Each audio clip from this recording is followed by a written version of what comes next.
for the masses. Yeah, man. How you doing? Let's do this. Today is Tuesday, December 20th. 355 days into the new year. Just 11 days left. I would like to welcome everybody listening all around the world, all across the United States. Hither and thither, to and fro, back and forth, up and down, east and west, north and south, far and near. This is Fade to Black. For KJCR, the Game Changer Network, and KGRA, the Planet. I'm your host, Jimmy Church. What is crackin'? Yeah, man. All right. With that, on this very special broadcast tonight and heading into the Christmas weekend, tonight we welcome back John Burroughs. That's right. John Burroughs is here. Rendlesham Revisited. We're going to, a lot of things happened with Rendlesham this year. So we're going to visit all of those, right? We're going to talk about the original event and its significance. We're going to go through it all tonight with John, who was there. Tomorrow night, Micah Hanks is going to be here, the one and only Micah Hanks. Thursday night is another Fader night with John Rappaport and his No More Fake Newsroom Live, followed by open lines all night long. We're going to open up the phone lines tonight, by the way, for everybody that would like to speak with John about Rendlesham or anything else. If you've had any experiences or anything that you want to talk to John about, we will do that. All right. And check this out. Next Wednesday, Lori McDonald is going to be here to do a full night of the Mandela Effect. Yeah. So we're going to run through all of it. One of the big, stories that broke this year is the Mandela Effect. So we're going to do that next week and take your phone calls, and we'll talk about the Mandela Effect all night long. Okay? Follow us on Twitter at JChurchRadio. Simple enough, at JChurch Radio, Facebook, YouTube, everything's Fade to Black, Jimmy Church Radio. You know what to do. Go follow, like, and subscribe. Go over to the website. Do it. You can email throughout the show tonight, Jimmy at JimmyChurchRadio.com. And the sandbox on Twitter is hashtag F2B. Any questions or comments throughout the show tonight for myself or Mr. Burroughs, use hashtag F2BQ. We also have the chat rooms over at KGRA and Spreaker. So any way that you want to get involved tonight and stay interactive, you can do it. All right. Happy holidays to all of us, to you. Not only from us, but from our sponsors. Please visit all of them for great gift-giving ideas. Life Change Tea, the one and only Ronnie McMullen. GetTheTea.com. Just go to the banners over at Jimmy Church Radio. Use the promo code Jimmy when you order, either over the phone or online. You're going to get free shipping. River Moon Coffee. You just got a fresh shipment today into the bunker, by the way. Nothing like River Moon Coffee. And I'm going to say this. All right? I don't know if this is the right way to talk about coffee, but it's the thing that, the reason why we drink it besides the taste. This stuff is fully jacked, man. It is fully caffeinated. I have never had the fog lifted like today. A fresh bag of beans.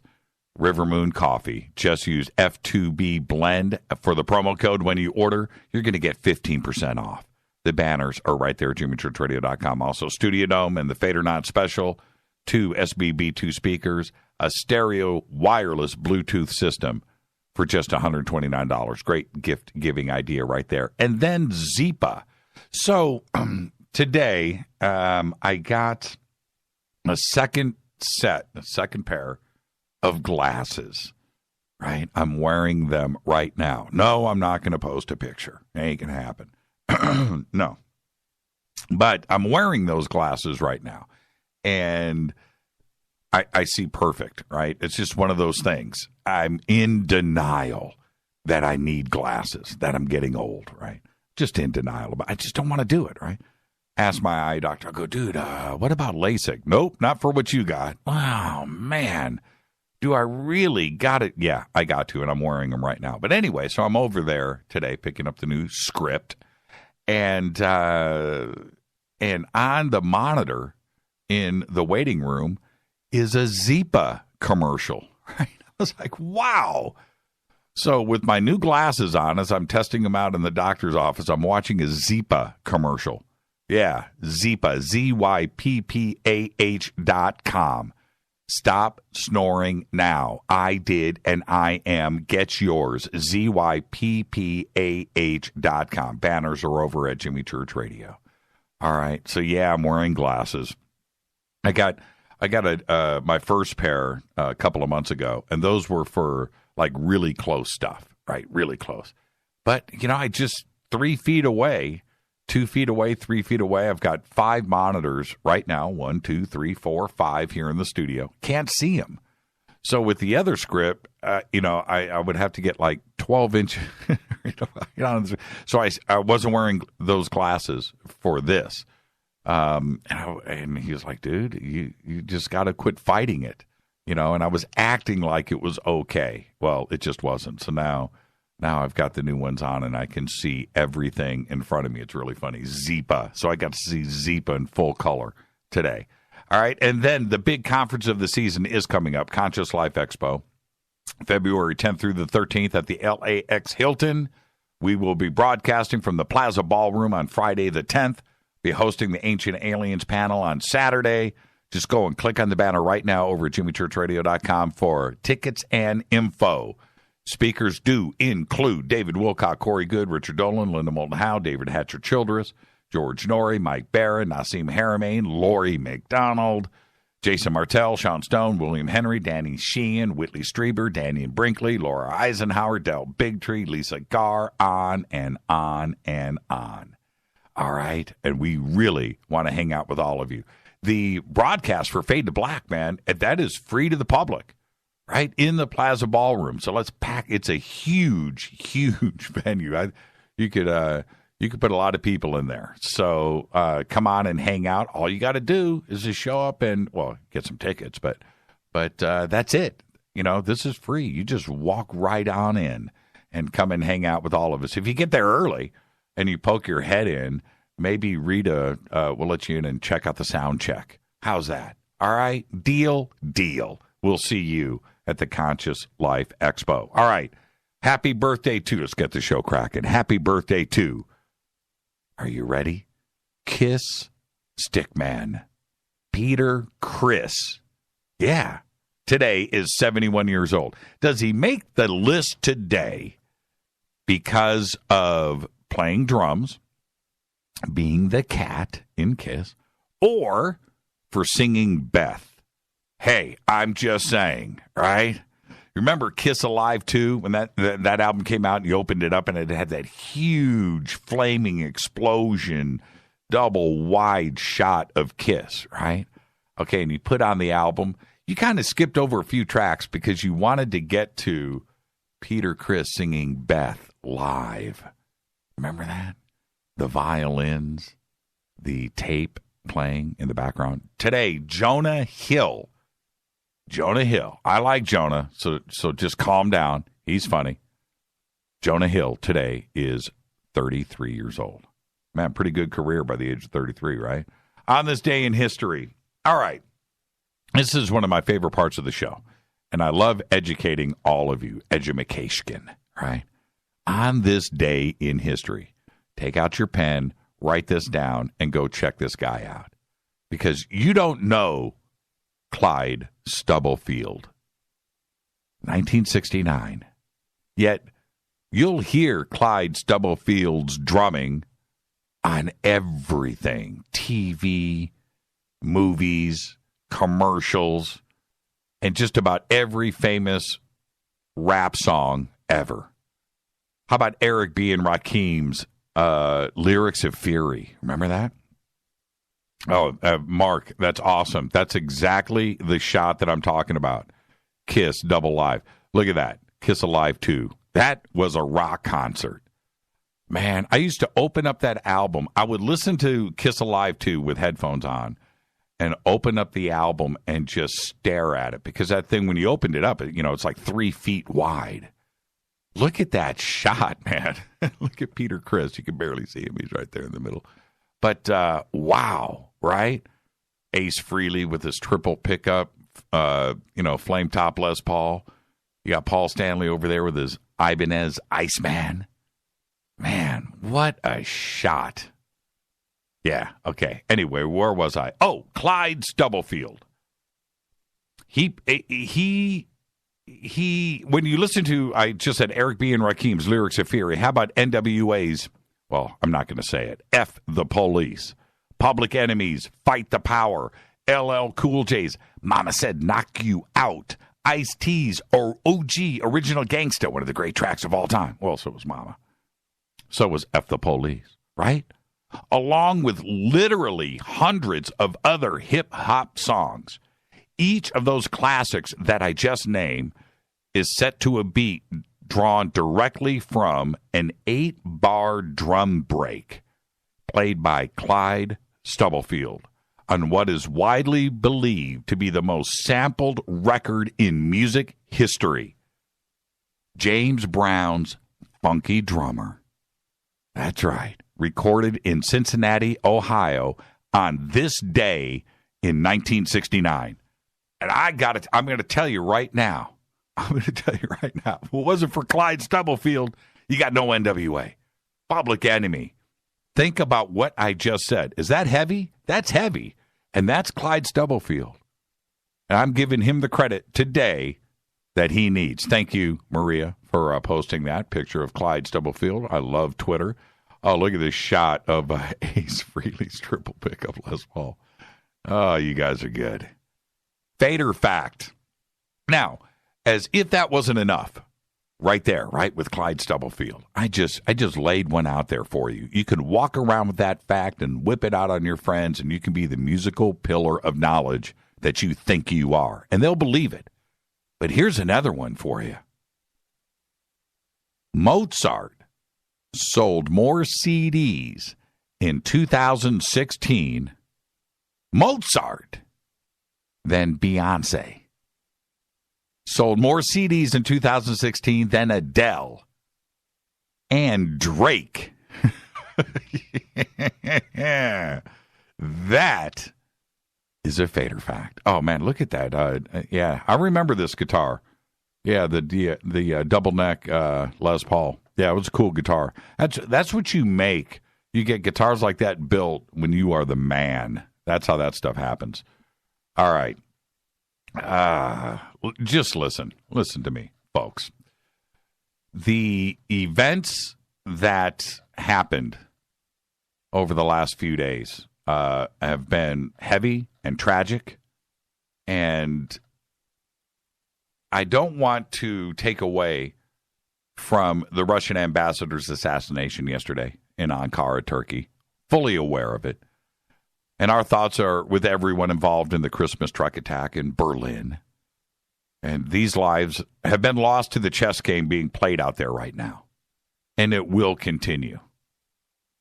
And we get that. So our thoughts are with everybody. All right. Today we had a huge explosion at a fireworks market and manufacturing area outside of Mexico City. I think a lot of people died today. I think the latest count is like 29 or something before showtime. And I was looking at the video of that today as it was going on, and that was huge, huge explosion. So our thoughts are with everybody. But tonight and for the rest of the week, we're only going to do warm and fuzzy news here, right? For the rest of the year. Okay? Only warm. The stuff that just makes you warm and fuzzy. I want to do that. And Rita goes, that's just enough of the doom and gloom, man. And she's right.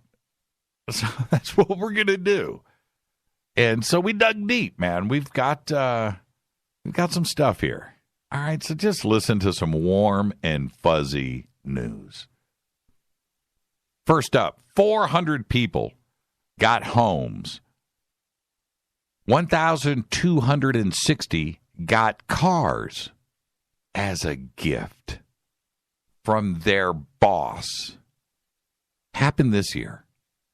Savji Dholakia is the founder of Hari Krishna Exports, a diamond conglomerate out of India. And for the past 3 years, he has been rewarding employees of his firms with diamond jewelry, new cars, and flats, apartments, as a reward for meeting performance targets. He spent $8 million. He gave away 491 cars, Fiat Puntos, 525 pieces of diamond jewelry, and 200 apartments. And this was in October 2014. He did it again in October 2015, presenting gifts to a selected 1,268 employees. The company employs 6,000 people. So think about that for a second. 1 in 4, right? And hopes to provide homes and cars for every employee at his company over the next 5 years. Now, aside from being totally awesome to its employees, the company is also heavily involved and invested in being a responsible social being, corporate or otherwise. I'm quoting here. By initiating practices, undertaking events, and drafting policies aimed at the well-being of the society. I wish we had more stories like this. They do things like organizing blood donation campaigns. They planted 700,000 saplings, trees. They built a lake, right? The company provides lunch to underprivileged children, people, old people, widows, etc. On the birthdays of the customers of the company, hoping that their blessings will do wonders for everybody, for society, for its customers, for its employees. All they want to do is spread goodness. And I gotta say, that's the most awesomest boss ever. We have pictures. Rita, post a picture. He is, and I'm serious. Savji, you look at this man's face and you look at his eyes, and this is a cool dude. A cool dude. Rita, post his picture. This man needs to be recognized, and he's not. There he is, right there. Now, look at this gentleman. Is that the coolest dude ever? If that doesn't put a lump in your throat and get you warm and fuzzy on this holiday season, nothing will, man. You are a block of ice. Because that man is cool. And look at the, Rita posted 3 pictures. Look at the picture of the giveaway of the cars. I mean, look at that. How cool is this man? The answer, the coolest. Doesn't get any cooler. The man is just cool. Respected and loved. And we need more guys like this. All right. My next fuzzy feel-good story. Kim Jong Fatty Fat has been threatened again by a mystery rebel group in North Korea. That's right. It's going down right now in North Korea. Dozens of North Korean currency, the bills, right, the paper currency, surfaced in North Korea bearing slogans written on them, and they were just thrown into the street. The news came following reports of anti-fat leaflets and alleged decline in popularity right now for the young and large head of state. Anti-government messages, such as overthrow Big Boy Un and punish Double Chin Chin Kim, were reportedly scrawled over images of the leader's grandfather and founder of the state, Kim Il-sung. They don't do this stuff in North Korea.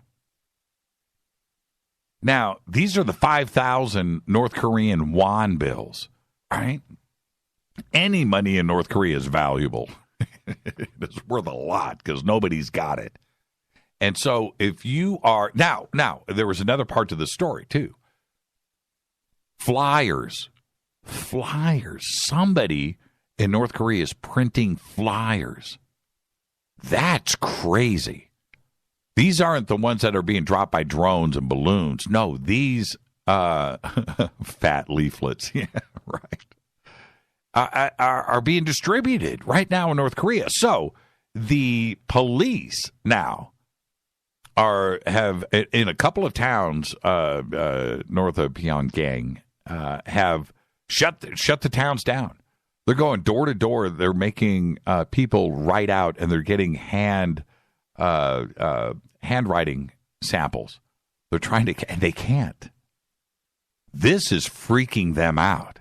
And for the populace there, that, man, the indoctrination program that starts from your date of birth all the way through, this kind of propaganda is never seen.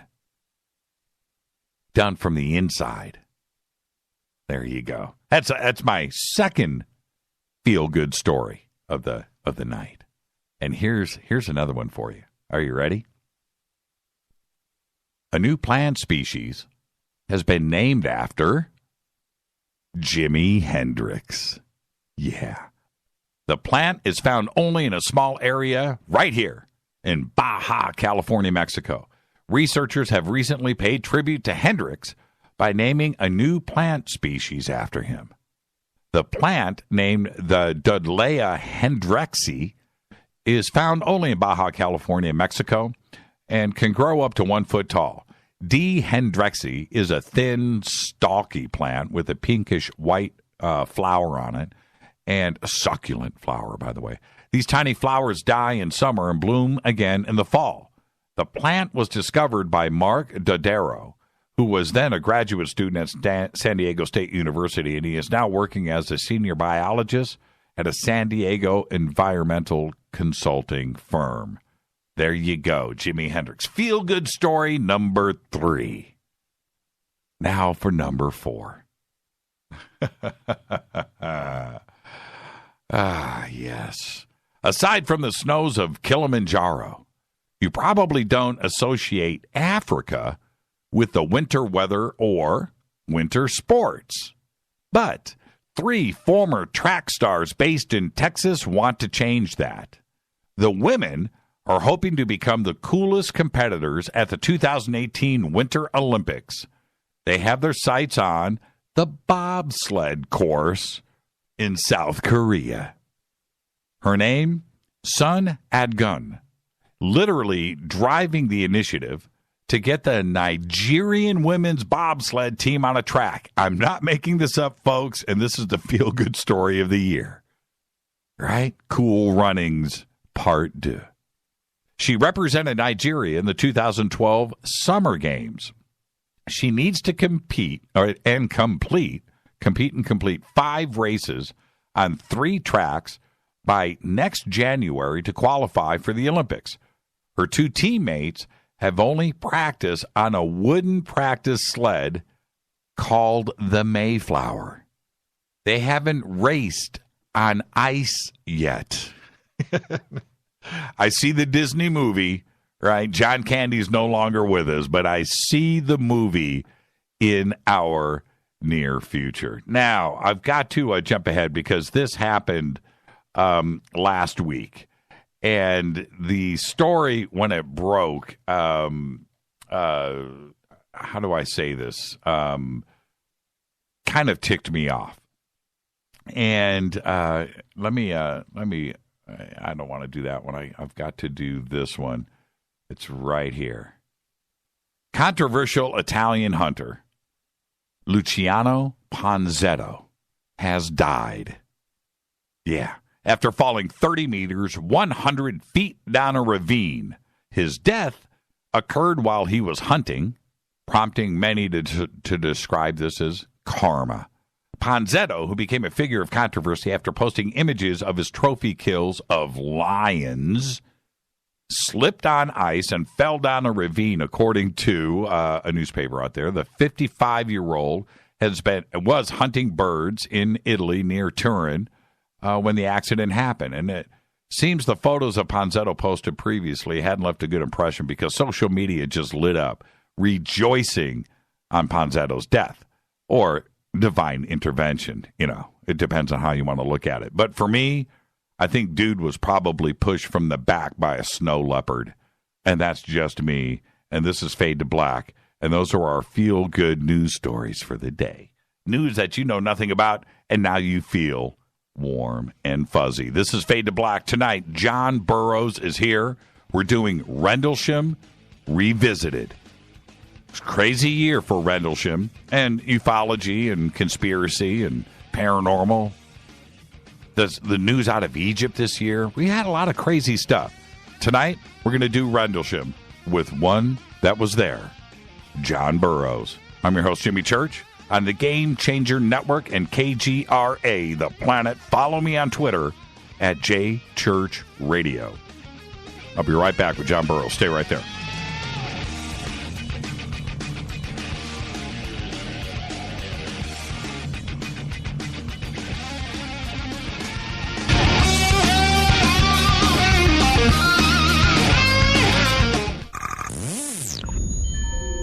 You're listening to Jimmy Church, Fade to Black. Fade to Black will now pause for alien identification. The station that talks the net. KGRA Radio.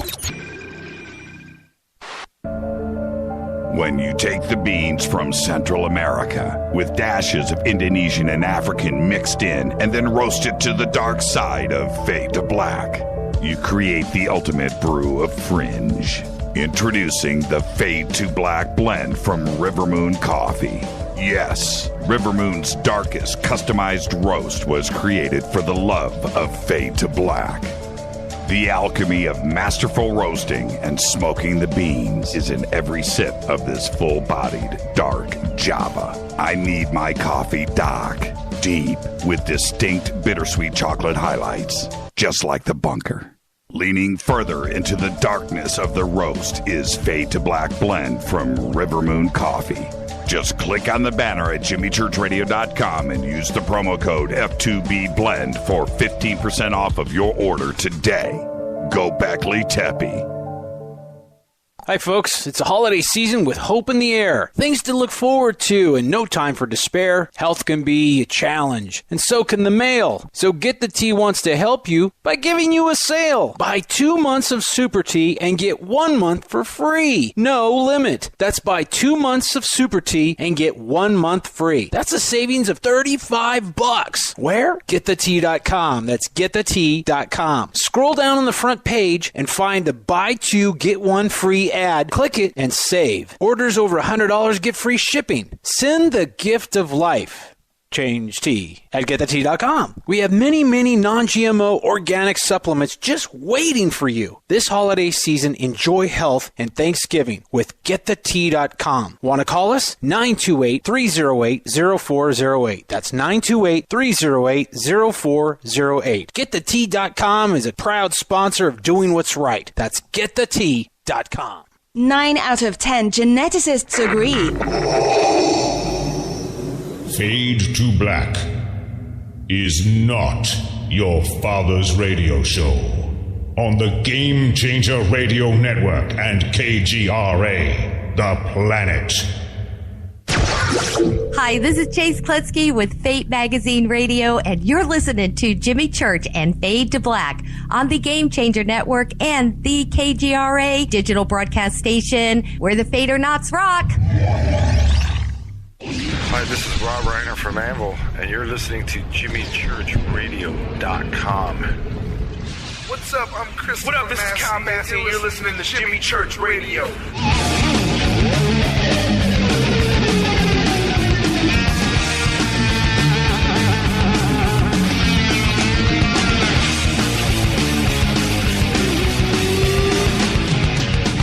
right, welcome back. Fade to Black.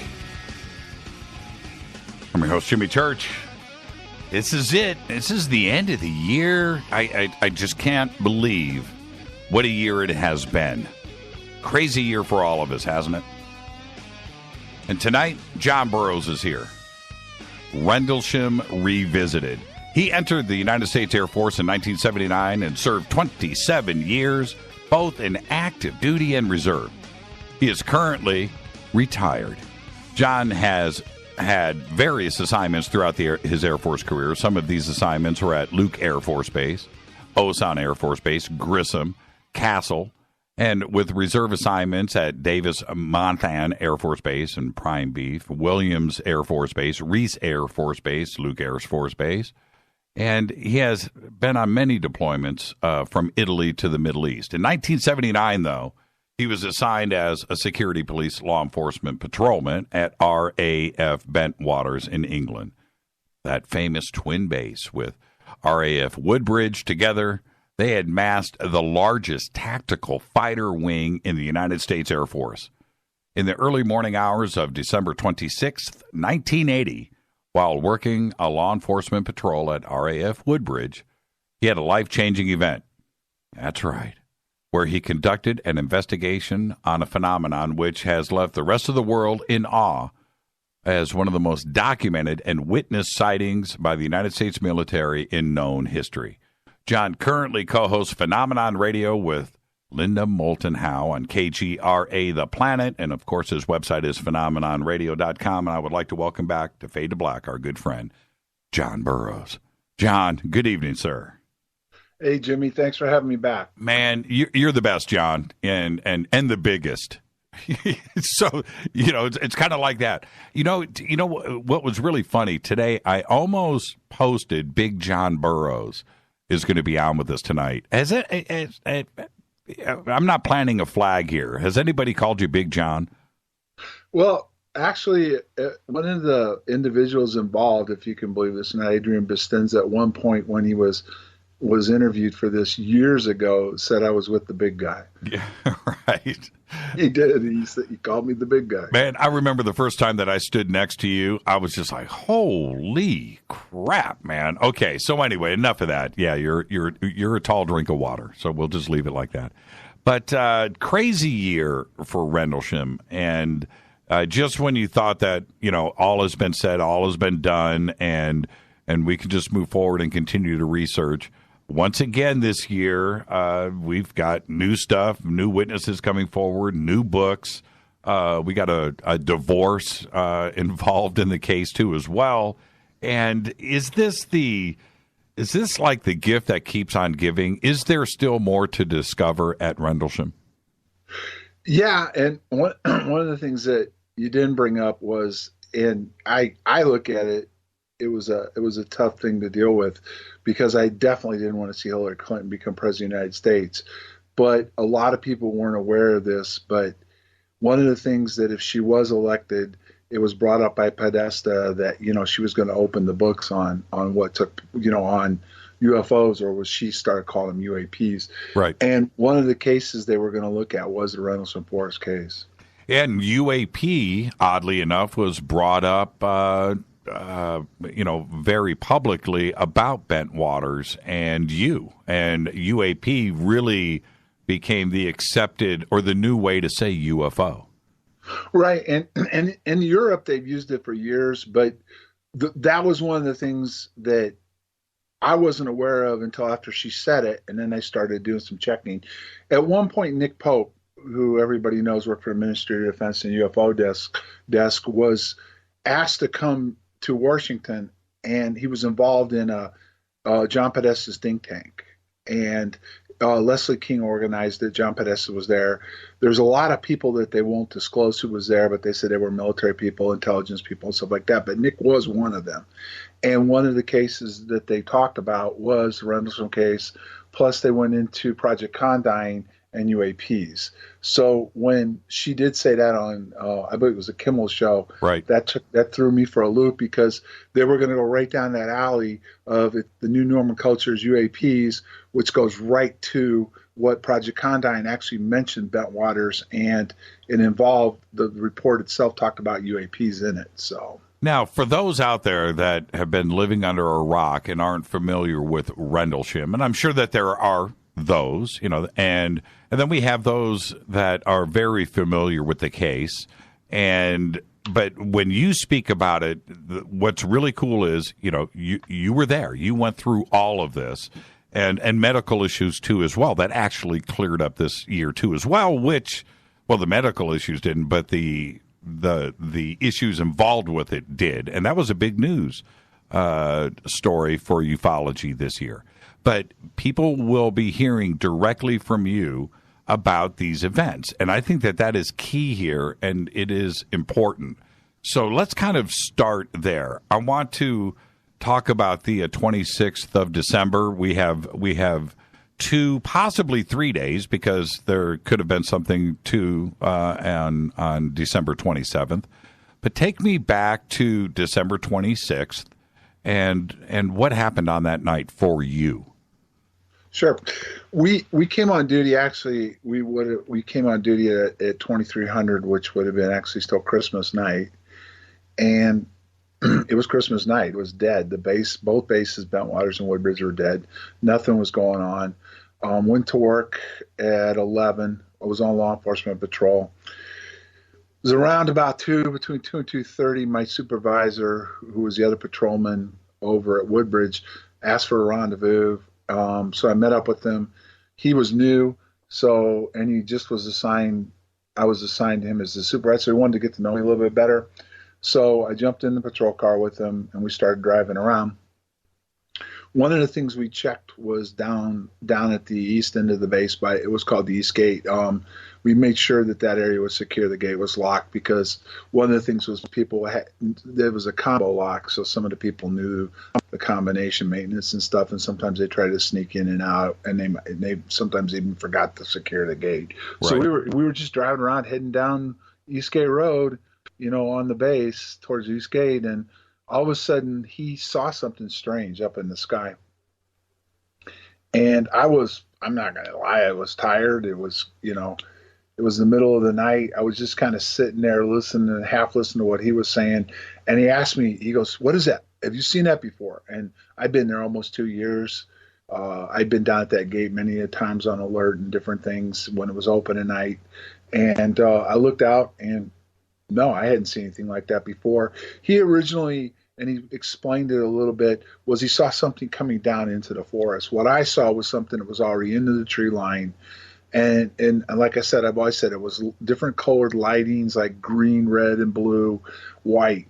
So we got down by the gate, stopped, kind of kept looking, and he was a really conservative guy. So it was a little strange, but he actually, and he was in charge. He said, "Well, what do we do?" And I'm like, "Well, I don't know." I says, and who was he? You keep saying he. Sergeant Steffens. Okay. Bud Steffens was his name. He was a staff sergeant.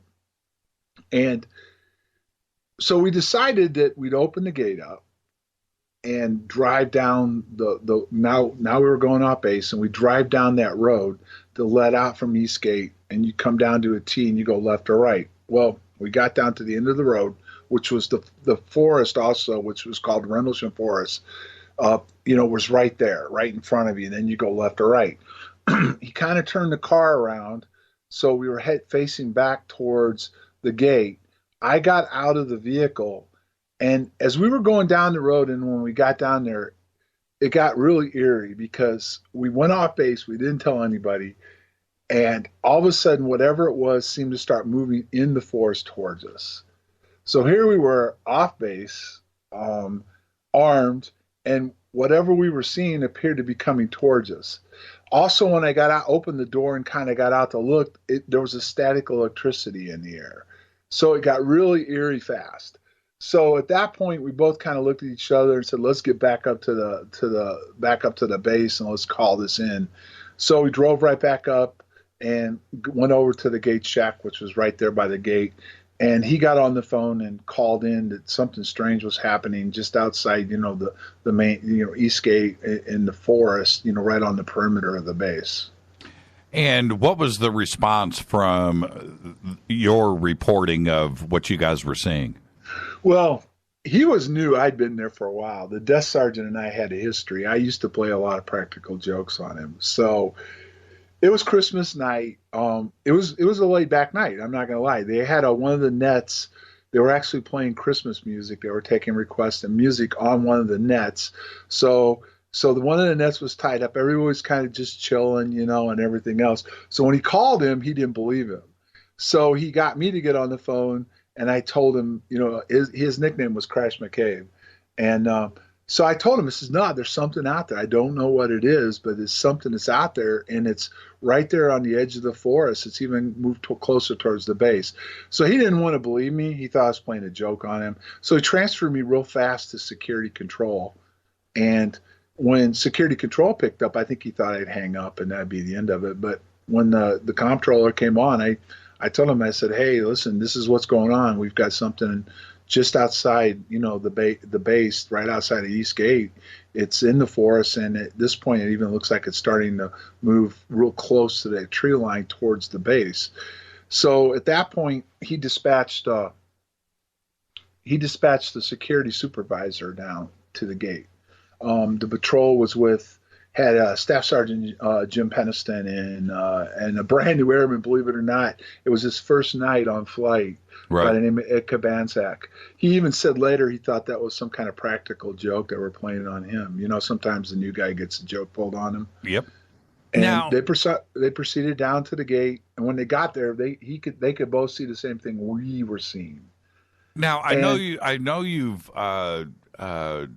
gone over this so many times, but I think that the attention is in the details, right? So let me ask you a couple of questions. For the first thing that was popping into your mind, you're an armed, patrol, right? And this is the largest, a fighter tactical wing in the United States Air Force. There's, allegedly, nuclear weapons on this facility too as well. This is a no joke situation as far as a base goes, and that needs to be driven home here. And you're on patrol, you're armed, these lights are in the forest. At that point, did you think UFO? Did you think something like that was going on, or were you thinking the Russians are coming, or it could be terrorist activity? What was going through your mind? It really was happening so fast, and like I've never really said this other than to say the air, when we got down to the end of the road, it was static, but it seemed like everything was happening. It was like slow motion or whatever. So to be honest with you, I could see that there was something there. I didn't know what it was, but I also wanted to know what it was, but I didn't really define it at that particular moment as far as a UFO or anything, but it was clearly something. And like I said, I'd been there almost 2 years. I'd never seen it at the gate, at night or on patrol when we'd go down and check it. So it was very intriguing, and I didn't really know what it was. And I really did have this drive to find it out. But at that moment, no, I really didn't think UFO. And people need to go back in time now. This isn't today where you've got the internet and all this stuff. It was back. Those were the dark ages, man. Right. You had 3 channels on TV. You barely, I don't even know if FM radio was around then or not. I mean, I know AM, but over in England, there was no FM. Right. So this was the dark ages, and UFOs weren't a big topic or on the TV. Matter of fact, if they ever talked about them, they made fun of them. Right. And the other part of the forest, you have been out there for 2 years. Was there the possibility of kids driving a car through this forest that were out there drinking? Was there in your own mind, were you checking things off the list? It can't be a car. It can't make it through the forest. There's no way, were you checking things off of the list? Well, yeah, because, but obviously, like I said, he saw it when it was above the tree line coming into the forest. Right. And then a lot of it was above in the middle of the tree line. So no, clearly, I mean, I don't know if I really just said, well, it's not a car, but I mean, it was kind of obvious. It was something that came into the forest and was in the forest, and it was in the tree line itself, not down on the ground. How long did it take for security to get there? I'd say, because we had the discussion on the gate and then with the phone, and then they called for him, sent him down. It wasn't more than 5 or 10 minutes from the time we saw it, went down there, came back, got on the phone and called him, because the base wasn't very big. The Woodbridge, there was 2 bases. Woodbridge, we were on the smaller base. And then Bentwaters was the big one where they had more airplanes and other resources there. So we were on the smaller of the 2 bases, and it wasn't that big of a base. So it didn't take more than 10 minutes for everything to transpire from the time I think we called it in until he got down there. So security arrives, and right. who was head of security? Sergeant Jim Peniston was. Oh, that's right. Peniston, first night of the job. Right. So Peniston shows up. What do you say to Peniston, and he's seeing the same thing that you are, but what was his reaction? Well, actually what happened when Peniston showed up, Steffens was in charge, so Steffens went over to him and they started talking. He did walk over to the gate where I was standing, and so did his rider, which Ed Kabansak was his first night. Jim had been there a few months, and looked out into the forest, and he could see the strange lights out there in the forest too. So he didn't really say a lot to me. He just said something to Steffens, and now Jim has said in the years past that Steffens told him it something landed in the forest. It didn't crash. So there was a conversation. He then went over to the phone and got on the phone. And at that point, this is secondhand now, I wasn't on the phone, but he said that he spoke with obviously the controller, the flight chief, and then the shift commander got in the middle of it.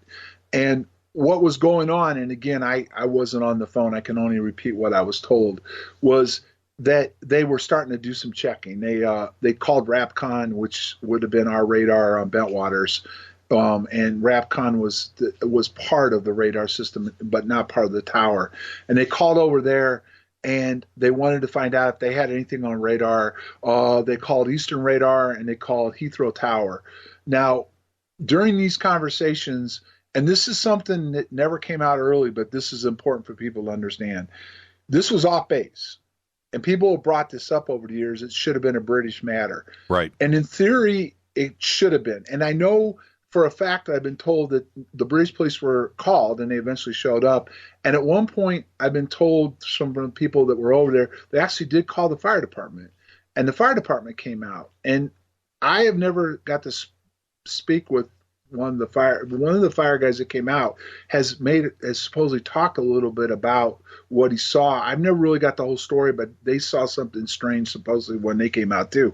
But because they were able to verify that the radar did detect something right outside the gate over the base, by the base, that they felt possibly, and it disappeared on radar then, they thought that it might have been a downed aircraft. And, Peniston said, a craft of unknown origin. That's the famous quote, right? Right. That's after we got closer to it. Right. He uses those words. But we really went out there only because there's a status of force agreement with countries. And because it was something close to the base, radar showed something on radar disappearing into the forest area. We could see some kinds of strange lights. Peniston is on the record saying he thought it looked like a fire or something at first from the gate and stuff. So the shift commander authorized 3 of us to go out into the forest. It ended up being Peniston, Kabansak, and I. Steffens stayed behind, and we secured our weapons. So we left the base unarmed and proceeded out into the forest to see what was going on. Okay, so that's the official side. Did you stay armed? did you didn't take a sidearm with you? Well, it's strange. Okay, this is where this story gets the twists and turns. Now, I remember turning the weapon in. Peniston claimed later on, and when we got close to whatever it is, at one point he screamed at me to open fire, draw down and open on it. I didn't have my weapon with him. But Ed Kabansak did talk for a short period of time. He did an interview with James Fox for a documentary they did called I Know What I Saw, or Out of the Blue, and then it changed to I Know What I Saw. Right. And in that, he claims that the three of us, when we got close to it, I actually had my 38 with me, I drew it, and then we all passed out. Right. See, because, look, when I had heard that, I immediately thought, there's no way I'm going in unarmed, right? And so it just made sense, but it's off base, so you could never admit or, publicly, officially, that you guys had taken weapons off of the base. And I was cool with that. But I think all of us kind of understood that, dude, you're going into the forest at 2:30 in the morning, approaching lights, and you're on patrol. You're going to stay armed. I would. You don't know what you're confronting. You just don't, right? Okay. Well, what I can tell you is that there were two types of weapons, the main weapons we carried. I mean, there were other weapons. There was M60s also, and some 203s and some saws. But the main weapon law enforcement carried was 38s. We later changed down the years to 9mm. But we had carried 38s, and the standard weapon for security was the M16s. Us ourselves would never, with the status of forces, gone out into the forest with M16s. Okay, all right, but a 38 is okay, and I'm cool. It wasn't okay, but I'm okay with that. Okay, so what happens next? Well, we went into the forest. We went down to the end of the road and took a right, and went as we were driving down the road and we took a right, the forest was to our left end. You could see the lights, and what I described very early on. And I find out later that it makes sense because of what was in Condign later on that I found this report, was I was seeing different colored lights. I was seeing like green and red and blue and orange and white and stuff. And I had said at one point, it kind of looked almost like a Christmas light display. You know how the lights change color and do all those kind of things. Right. There was no definitive anything at that point. Then we took a left on a service road, logging road, into the forest. Now, we didn't go very far, and I always remembered this, but later when I went back and visited, there was no fence line there. But I did confirm through the Forest Division and some people that lived there, there was two fences, and there was a fence that blocked us going any farther. So we exited the vehicle, all three of us got out, and at that point, it was, whatever it was farther out in the distance, now in the forest. There was, like, again, no shape, different coloring lights. They had a white, the forest was always kind of a white light with maybe a little orangish tint in it. And we started heading towards it, okay? Once we got out of the vehicle and started going into the forest, they started having trouble reaching us on radio. At one point, they lost radio contact with us, was up to, I think, 45 minutes, people had said. So when we left the vehicle and started heading towards whatever this is, they eventually lost complete radio contact with us for over 45 minutes. Now, you're not far enough away to lose radio contact. That doesn't make any sense. I know it happened, but it depends on who you talk to. Some people say, we were using Motorola radios that weren't the greatest, but there was a repeater that was there at Woodbridge to, kick it to Bentwaters, because all the command and control went through Bentwaters. There was a backup CSC at Woodbridge, but it wasn't active unless there was an emergency, like, something happened at Bentwaters or something like that. So there was a backup CSC, but there was a repeater. So no, they shouldn't have lost radio contact with us more than, that shouldn't have just happened. And more than likely, whatever we encountered probably caused that, because there was the second night, a vehicle shut down. The third night, light-alls wouldn't work. They had trouble with some vehicles, and they had radio trouble again, whatever we were dealing with. Okay, so now you guys are approaching, and again, I'm going to ask you questions that you probably haven't been asked. Okay. At what point did you change from, okay, we're on patrol checking out lights in the forest to, whatever, to holy crap? Probably for me, I mean, the adrenaline was pumping. We seemed to, like, at a couple times we thought we were getting closer to it, and then it seemed to move away. It felt like at one point maybe it was toying with us. Now this was all happening really fast, right? And we were moving at a pretty good clip. We were spread out in kind of a line formation, but we were moving towards it. And again, remember now, we had radio contact on and off as we were proceeding towards it. And then we really did, at least what I mean by we is that the shift commander really believed an aircraft may have went down. Penniston has always said that's what he thought too. But when things really changed for me it was like we were getting close to it, and all of a sudden there was like this little berm, and we went up, and as we came down the berm, whatever it was sitting right there in front of us. And that was that's when, yeah, and it was like all of a sudden too, the light just got really bright. I mean, it was just like the forest lit up like it was daytime. You know what I mean? Right. So there was a light there, and it'd be kind of like you're going along and you see street lights or car lights in front of you, so it's lit up in the area. But then all of a sudden you walked up and let's say 25 or 50, 30 cars just turned on all their headlights at one time. And now you must have been trying to figure things out, right? Because you're seeing something you've never seen before, and your brain is trying to work. What did you think you were at this point looking at? Well, I'll get into that in a minute, what I remember, okay, as far as what I put in my statement, what I drew and everything else. But when it got really bright, we hit the ground. And that was the pucker moment. I'm not going to lie. We hit the ground. And that was when Penniston, who was in front of me and was the closest to it, yelled at me. I remember him yelling at me, open fire on it. Right. And I'm like, I can't. So, but that's where things change, and might as well go into it. Yep. What I remember then. Well, okay, hold on. We got to take a break right there, and I don't know where the time has gone, but we got to take a network break, and it's a perfect time to do it. Let's do that now. This is Fade to Black. Tonight, our guest, the one and only John Burroughs, and we are doing Rendlesham Revisited. 2016 was a crazy year for Rendlesham. Lots of other stuff. We're going to do a recap of the first two nights, and then we're going to talk about all of the breaking news that is going down right now around Rendlesham. This is Fade to Black. I'm your host, Jimmy Church.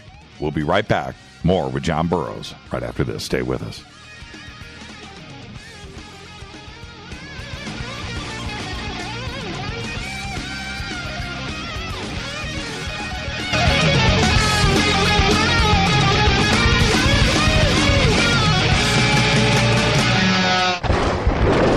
This is Fade to Black with Jimmy Church on the Game Changer Radio Network and KGRA, the Global Radio Alliance. The station that talks the net. KGRA Radio. Hello, I'm Katie Lee, and you're listening to my main man, Jimmy Church, on jimmychurchradio.com. Hi, this is Ray Hobbs here, repping the planet, and you're listening to my good friend, Jimmy Church, Fade to Black, on the Game Changer Network and the KGRA Digital Broadcast Station.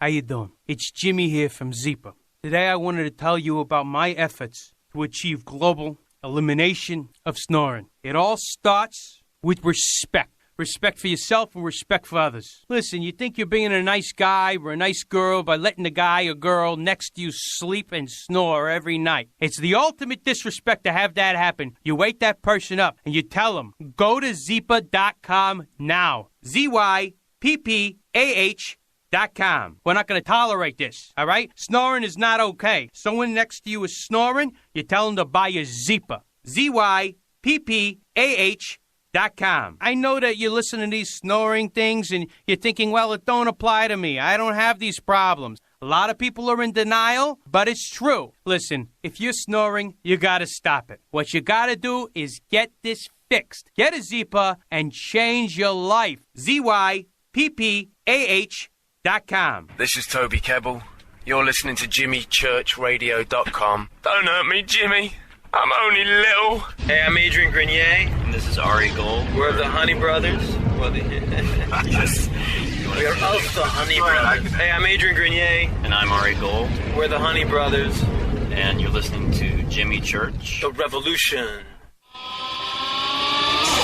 What's up, Fadernauts?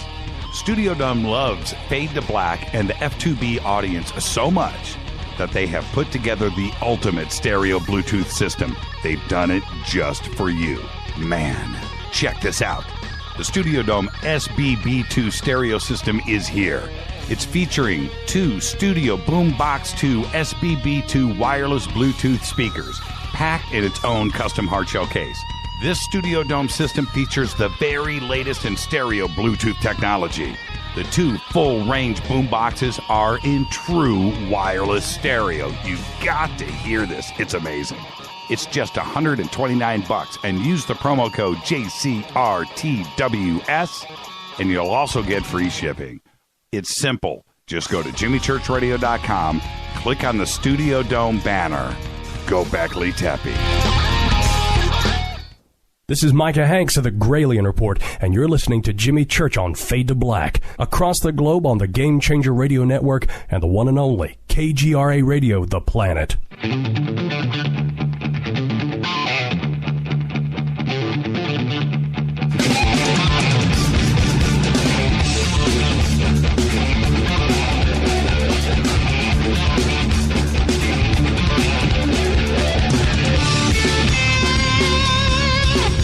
All right, welcome back, Fade to Black.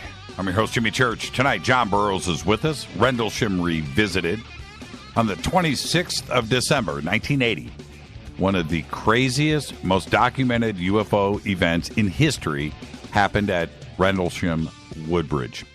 Now, the second night was the 28th of December. We are talking to John right now about the first night of the 26th of December, which is a few hours now past Christmas Day, in the early morning hours of the 26th of December.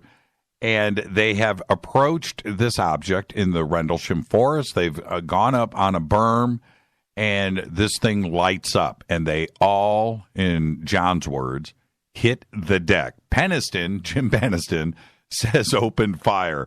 John, it's a good thing that you didn't open fire, too. Have you often thought about that? What could have transpired if you guys started shooting at this thing? Yeah, I mean, again, I don't really, to this day, I can't tell you exactly what it was.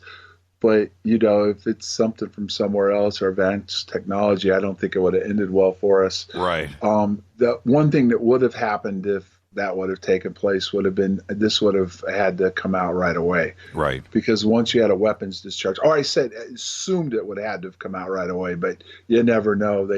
Government's done crazy things where they've just covered everything up and never let it out, even when certain things like that have happened. But you would assume if I would have opened up on it, yeah, it wouldn't have ended well for several different reasons. Okay, so Peniston yells open fire. What happens next? Okay, now this is where it gets really, really crazy, okay? I remember all of a sudden then the light just started to dim down. And in my statement, I did a handwritten statement after the events happened. And what I did was I drew, and I always said it was lights. I drew like an orange oval type object. It had some blue lights around it and underneath it. There was like an orangish hue in it. And it looked that way both nights. I was around this thing twice. And it had like an orangish hue in the white somewhat too, with some blue lights in it. But what I remember, and now Ed didn't really say a lot, but I've talked to him off air. The same thing. It got, you know, it was bright, it dimmed down, whatever it was lifted up through the trees and shot back towards the coast. And at that point we got up and we started proceeding out of the forest, across the fence into this farmer's field towards the coast. Now, Peniston, okay, early on, and I've got to bring this up, Jimmy, because this has caused a lot of issues with the case. Early on, when he first retired and started talking about it, said that we got close to it. He saw at one point when the lights dimmed, he saw a triangular type object. He said that in his first documentary or show he did. He actually did an interview with 3 ladies in England that first found out about this early on and said he described it as a triangular type object at one point. he called it white, grayish white. In the first interview, when he did the TV interview, he called it triangular again. I don't remember when he started calling it a black object, but he said it was a triangular object. He observed it, and then it lifted up and disappeared. Now, as the years have gone on, he's evolved with the story. He said he walked around it, took pictures, wrote down in his notebook what he saw, actually sketched some glyphs out all while this was going on. I mean, he did say in the first interview that he did that he saw what looked like some kind of glyphs or something on it. But then later on, he said he wrote it down in his notebook. And then at the 30th anniversary, right before it happened, he then added the last caveat. He said, as he walked around it, he touched the glyphs and he had a binary download. He had the download, right. And he had the download. But now I want people to understand this that are listening. This all evolved over the years. This is not what he said happened at first.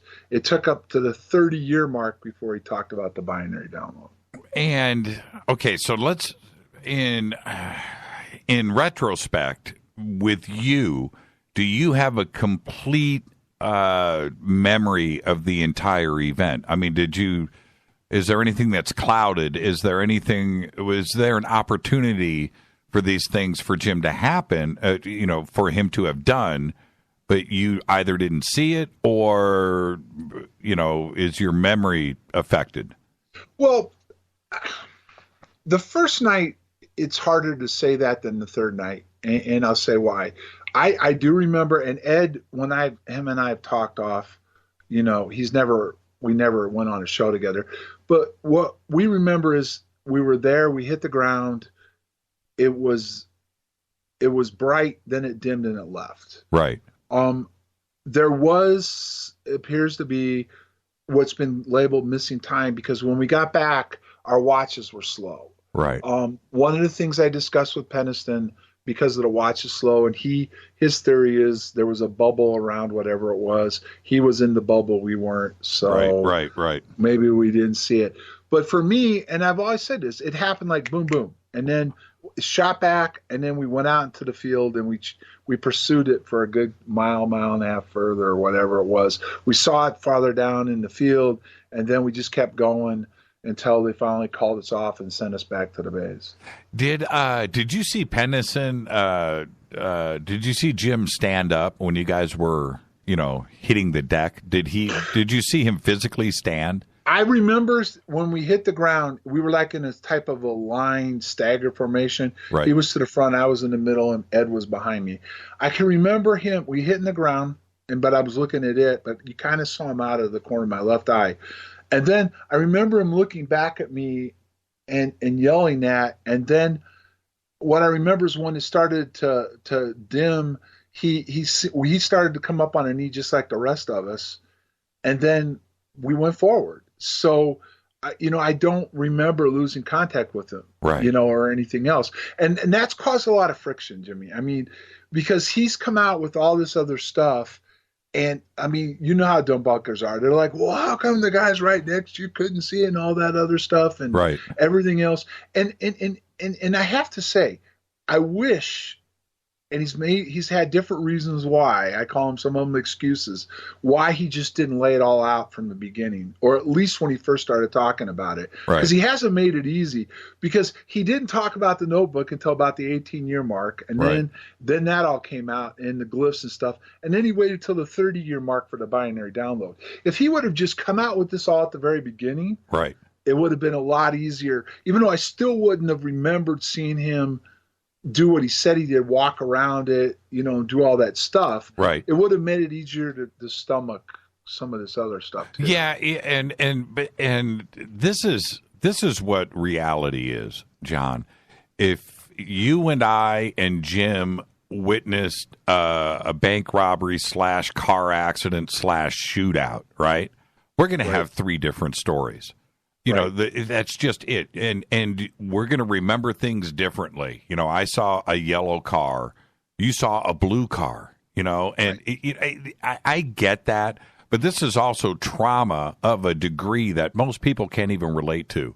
And when it comes to debunkers or somebody that wants to shoot holes in the story, it's the easiest story to shoot holes into. So I expect all of that. I just can't imagine. But it doesn't change the facts of the case. And the facts of the case where everybody's in agreement of is that there was something there. You guys went up on it. It lit up. It raised up and took off. That's nuts right there. Right. Okay, so that's right. And we can throw one more thing into it, that when this Condign report was released and they talked about what they call UAPs or the phenomena, it says in this report, which is a declassified secret report, there was 11 of them done. They did this complete study. It's called Project Condign. And they did this study, the MOD, the DI-15, I believe it was, wanted this done. They wanted to look at everything involving UFOs and a lot of documents that are still classified. And they admitted in this report that when you get close to something like this, it's going to change how you see things, view things, and remember things. Yeah, and whatever we encountered would affect you. It would. And Peniston was the closest, He was the closest that first night. You and I you and I talked about this on the phone when the report was first released, and you and I were reading sections of it together. You remember that? Right. And there was that one section. There was like 2 sentences that to me blew this whole thing out of the water, and it was them saying that UAPs are known to affect. And I'm wait a minute. They're putting it in here. They're saying that UAPs are known to have, and I thought it's an admission of it being real. It's not. Right. It can't be interpreted, is where I'm going with this. They were stating it as fact that they knew about this. Right. No doubt. And there's a lot of other things the report said to include, which helped me get my settlement with the government, was the fact that we were exposed to UAP radiation. Right. That's in the report too. It's right in there, and that's where it gets dicey for the debunkers, because they're not really sure. They try to tear the report apart, but a lot of it's still redacted and classified too. But there is a lot of documentation that backs up what we said, and even this report helps explain why we would have reacted differently and what we remember what happened. So you guys call it off. You guys are walking back. Right. Now you guys are talking about what just happened. And what was that conversation like before you got back to security? Well, I mean, it basically was as simple, how are we going to explain this? It started from the very beginning when we went off the base and we saw something strange. We shouldn't have been off there. Then we call it in and we figure it's a downed aircraft, and you get out there and whatever it was, you can't explain how it did what it did and everything else. So we're walking back like, oh boy, and everybody had been listening to bits and pieces of it on the radio. We knew we had radio trouble, but when we got back is when we found out it was up to 45 minutes. They lost contact with us. So it was hard on us. And I mean, again, people go back to 1980. You didn't want to have a UFO thing. No, of course not. Of course not. Now, you wake up the morning of the 26th, right? You end your shift and you wake up. What happened on throughout that day? Did you talk to anybody? Did you find any other witnesses? No, actually, was there a what debriefing? Happened was we actually confirmed more evidence. We got off duty. It was 7:00 in the morning. I lived downtown, believe it or not, and Peniston rented a house from my landlord. I lived in my landlord's house. He had apartments downstairs. So we rode back and forth together to work. So we went home. Well, actually, we went out. We went and saw the shift commander, who tried to explain it as best we could. And it wasn't easy. But he did tell us, number one, that, radar confirmed something was there and disappeared. And two, he said, you saw something. I'm trying to remember exactly. He just kind of explained, I understand you can't explain it, and UFO came up, but it wasn't like it was aliens. It was like unidentified. Do you understand what I mean? Of course. You obviously got close to something. So why don't you guys go out to the forest? Because there was a group. It already was all over the place. You know, all the people that were on duty heard it, were talking about it. The ace flight was on. So we got in our car and we were going home and we drove out to the forest. When we got out there, the operations officer was out there, the day shift commander, the day shift security flight chief. There were some other people. The bridge police were out there. And when we got back out there, we went back towards the area where we had started, and they were all around this area in this clearing, and there was indentations in the ground that were triangular in shape. Wow. And there was, the trees had, like, there was, a canopy above you. Right. There was down branches in a hole in that area. And what was the mood like? Were they, were the police concerned, or were they, was it comical, or was it a real investigation? We were tired, but we were, I don't know if we were in shock, but we were kind of still like, whoa. And when we got out there and found evidence, it was more like, holy shit. Right. Right. And now remember, I was an airman first. Pennison was a staff sergeant. He was in charge of when we went out into the forest and everything else. So they were talking to him more than me. The British police were walking around with their hands in their pockets, kind of staring at stuff. Our operations, which would have been second in charge of the cops, was out there. They were taking it serious. And the British police, we didn't get to interact with them so much as they were interacting with our chain of command. But what I got told later was Captain Verano actually did one of the, I think, CNN piece, and said the British police basically looked at it, saw the triangular objects, couldn't really explain it. So they said, well, since UFOs don't exist, we'll just say rabbits made the holes in the ground. How big do you think the object was when it started to dim down, right? When you guys hit the deck and it started to dim down, how big was it? I've never been able to give because it wasn't an object. It was like lights, but it was, kind of like you've seen the big spotlights, how big they are round wise. Right. If I had to compare it to that the orange oval light was like that size.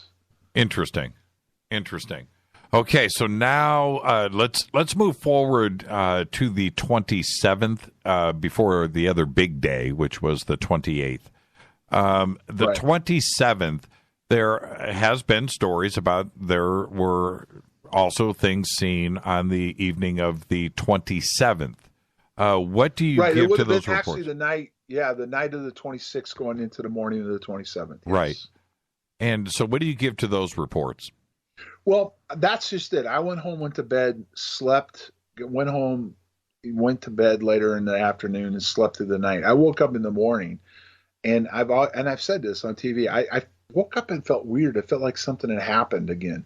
So I got up and I was off, and I got ready and I hitched up to the base. I live downtown. And when I got up to the desk, it was just about shift change. And I got up there, and when I walked into the desk, the desk sergeant looked at me and started laughing. And I'm like, what? He says, you're not going to believe this shit. He goes, you guys were out there one night. Last night they saw stuff over at Woodbridge again. He said the shift commander went off base and with the security flight chief because they saw the lights again. And now what he told me was that when they were out there, she was in the Jeep. A blue light went through the vehicle, shut the vehicle down, and shot out of the vehicle, and her vehicle stopped, and she freaked out, and they actually relieved her of duty. That's been confirmed. She was relieved of duty that night and sent home because she should have been on duty the next night and wasn't. There was a different guy that was the shift commander. But I've also been told that she also damaged the Jeep when this all went at her. She went off the road and hit something. The night that you were on the berm, how close were you three to the UAP that first night? Well, you got to remember when we came up on it, the light got really bright. I'd say we were 5 or 6 feet away. Oh man, maybe less. I mean, it just all happened so fast because it was like you were like, it wasn't a big like hill, but it was like a berm, right. And you could see something in front of you. And as you climbed up on the top of the berm and started to come down, all of a sudden it got real bright. Oh shit, there it is. Right. You know what I mean? Right. Boom, hit the ground. Right. We were close. I mean, we were really close. Okay, 5 or 6 feet. I've asked you this before, but before we move on back to the 27th, any smells? No, I didn't. I don't remember smelling anything or anything like that at all. Any sound? Not when I got close to it. The animals were very upset when we were out there approaching it and in the forest, but when we got close to it, no. And I never, when it lifted up and went away, I didn't hear anything. And did you hear it? What about trees? Did you hear, things break? No. No. That's why it was shocking. First of all, Peniston, in an interview he did right at like an 83 with those three women, said that he saw like legs underneath it, like a tripod. Right. I don't remember. I didn't see any of that. It was like bright. That, as we saw it, bright, dimmed down, up and gone. And I was shocked. I mean, I guess I shouldn't have been shocked it was tree damage because it did. It went straight up through the canopy of the trees. Right. Now, but I was shocked to find a triangle, and there it was. It was like a triangular type of. Right. Now, on the 27th, were you on duty or off duty? When I went up to the base and I found out something else happened, I was off that day. It was a Saturday. So I hung out at the base. I went to the dorm. I talked to some of the guys that I was on flight with that are off, and I told them something happened again. So three of us decided on our own that we were going to go out on our own that night. We had no idea that more stuff was going on, and we hung around. I think we maybe went downtown at one point, but we came back up that night, which would have been Saturday night, around going on 11 o'clock, somewhere between 9 and 11. Right. And we came up through the main gate at Woodbridge, and the gate guard, I remember him stopping us and telling us there was stuff already happening again. I was off duty. Yeah. Civvies out of uniform. Yeah. I was off duty. I didn't wear the uniform when I was off duty. Right. Now, also, this is Christmas and it's England. Cold? Yeah, it was cold. It was really cold the first night. The third night, I don't remember how cold it was, but the weather it didn't change much over the 3 days, if I remember correctly. Okay, so the third night, I don't know which night was crazier. They're both pretty insane. But the 28th of December, how did things kick off there? Because there was the Christmas party going on, or New Year's party, or whatever. And that Halt was there, right? That's where he was. Right. There was a Christmas party that was right after Christmas. They couldn't get according to Halt, they couldn't get the building booked until the day after Christmas or something like that. Right. So it was a Christmas party that wasn't on Christmas, and right. and that's where Halt is.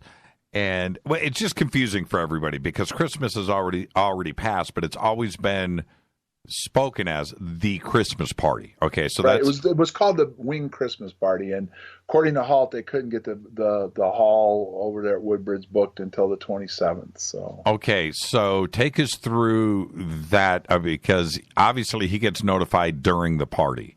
Right. This is the story I got. The Halt's talked about.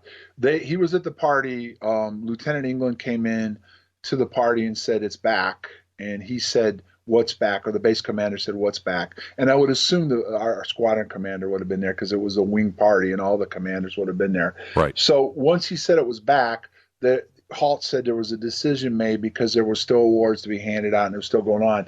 That Halt he called the short straw, and he was told to go out there and figure out what's going on. Now, this is night 3. The cops have been dealing with something that they can't explain. Now, this is the third night. So get out there, get us a report, figure out what's going on. So he left the party. He said he contacted the disaster preparedness because he wanted to get somebody with a Geiger counter.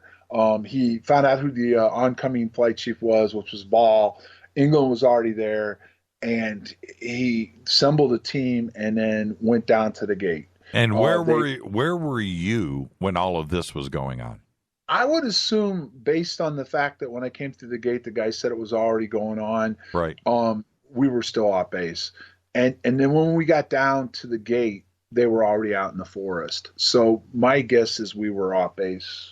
Okay, so you arrive on the scene. Halt is out with his team. He's got his famous cassette recorder with him, right. which right. And the people that have never heard about this case, it's online. You can listen to it. It's Colonel Halt's tape of I think it's like 17, 18 minutes long of it. He actually recorded it while the whole thing was going on. It's pretty freaky to listen to. With the first back in the first days of the internet, right, in the mid 90s, and I found those recordings online, which is rare back then, right, to have audio online. And right. I listened to that for about 2 days endlessly. And it's some of the creepiest stuff to listen to, but he had his recorder there. And right. He went out there to figure it out, and he did. This is a fact. I can verify this because he used to come out and ride with this. He kept a tape recorder, and he was very, very, I call him anal, diligent. Anything that he saw or did, what he did was we would put it on the tape recorder, and then he would give it to his secretary to deal with it. And thank goodness, right? I mean, right. There's a lot of things about this case. Coulda, woulda, shoulda, what if, but one of the most important pieces about this is those cassettes, and that he had it with him. And right. It's funny to hear him say, dude, I always had that thing with me. Right. Well, right. This was the night that he didn't forget it, for sure. Right. All right. So because that helped. That really helps with the case between the memo that got leaked and his tape. It's really hard to deny, even for the Air Force, that something took place. So, yeah, absolutely. Now, you arrive on the scene. Could you see them in the forest, flashlights and stuff? No, I first got held up at the East Gate. You'll listen on this tape. You'll hear at one point one of the, I think it was a security control, said we have Airman Burroughs and 2 other personnel wanting to come out to your location. And Sergeant Ball replies back, not at this time. We'll let them know when they can come out. Eventually, I was allowed to go down to the staging area where there were some Whitehall's. And I'll go through that real quick. While we were down there, before I moved forward with Halt, a blue light actually shot down into that clearing where we were, shot right at us, past us. The lighthouse weren't working. The lighthouse came on and went through the truck and shot up into the sky. Yeah, crazy part of the story, no doubt. Yeah. We're going to take a break right here, and then when we come back, I want to get some facts of the case in order here. How many people were on the scene? Who was in the forest? Who you didn't see, who you did see. We're going to try to clear up some of that stuff, too, as well. And we'll be gentle about it. But we've got to lay this thing out. Our guest tonight, John Burroughs, Rendlesham Revisited. This is Fade to Black on the Game Changer Network and KGRA, The Planet. We'll be right back.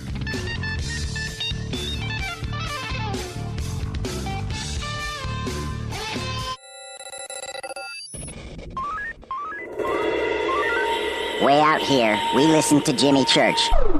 You're listening to Fade to Black. Always on the edge of the hottest alternative talk. Jimmy Church with Fade to Black. KGRARadio.com. ¿Qué tal, mis amigos? Yo soy Mario Carson, el tiburón, y los invito para que escuchen a mi buen amigo Jimmy Church Radio. ¡Claro que sí! You get a Zeepa. You get a Zeepa, you hear me? What's the name when you snore? It's Zeepa, Zeepa. It's the thing we're craving for. It's Zeepa, Zeepa. You can't sleep all night. Zeepa, Zeepa. And wake up feeling right. It's Zeepa, Zeepa. Makes me love my husband more, 'cause he no longer snores. Zeepa, Zeepa, it's Zeepa, Zeepa. Zeepa's different than any other device because it actually works. A lot of these other devices, they just bring the jaw forward, that's it. However, the thing that makes Zeepa different, it stabilizes the tongue, basically, with this elastic band. But right here, Jimmy's telling you that this is a unique device. Go to Zeepa now, buy it, and stop the snoring. Get a Zeepa, ZYPPAH.com. Zeepa.com. That's ZYPPAH.com. Oh, fall. My favorite time of year. Cooler temperatures and, well, let's be honest, layers. Lots and lots of layers. Look, I get it. We all have that favorite hoodie. Matter of fact, I've got a few favorite hoodies. You should wear yours. Enjoy it. I do. But I stay focused on my health year-round. And for me, I take Nature's Youth RSF from nature'syouth.com. Nature's Youth RSF from nature'syouth.com. I eat right, control my portion sizes, still maintain a commitment to regular fitness, and I get plenty of rest, and I take Nature's Youth RSF. It's okay to cover up your beach body for a few months, but don't just forget about it. Nature's Youth understands exactly what it means to provide top-quality health products, and Nature's Youth customers not only improve their health, they know they're also providing their body with the right nourishment to maintain peak performance levels and fight the aging process. So layer up and get started today with Nature's Youth RSF. naturesyouth.com. Simple to use, even simpler to order. Go to naturesyouth.com. That's naturesyouth.com. You are listening to Fade to Black with Jimmy Church on the Game Changer Network. Oi, oi, I'm Reese Evans. You're listening to Jimmy Church. This is Revolution. The revolution will not be televised. The revolution is on radio. Ciao.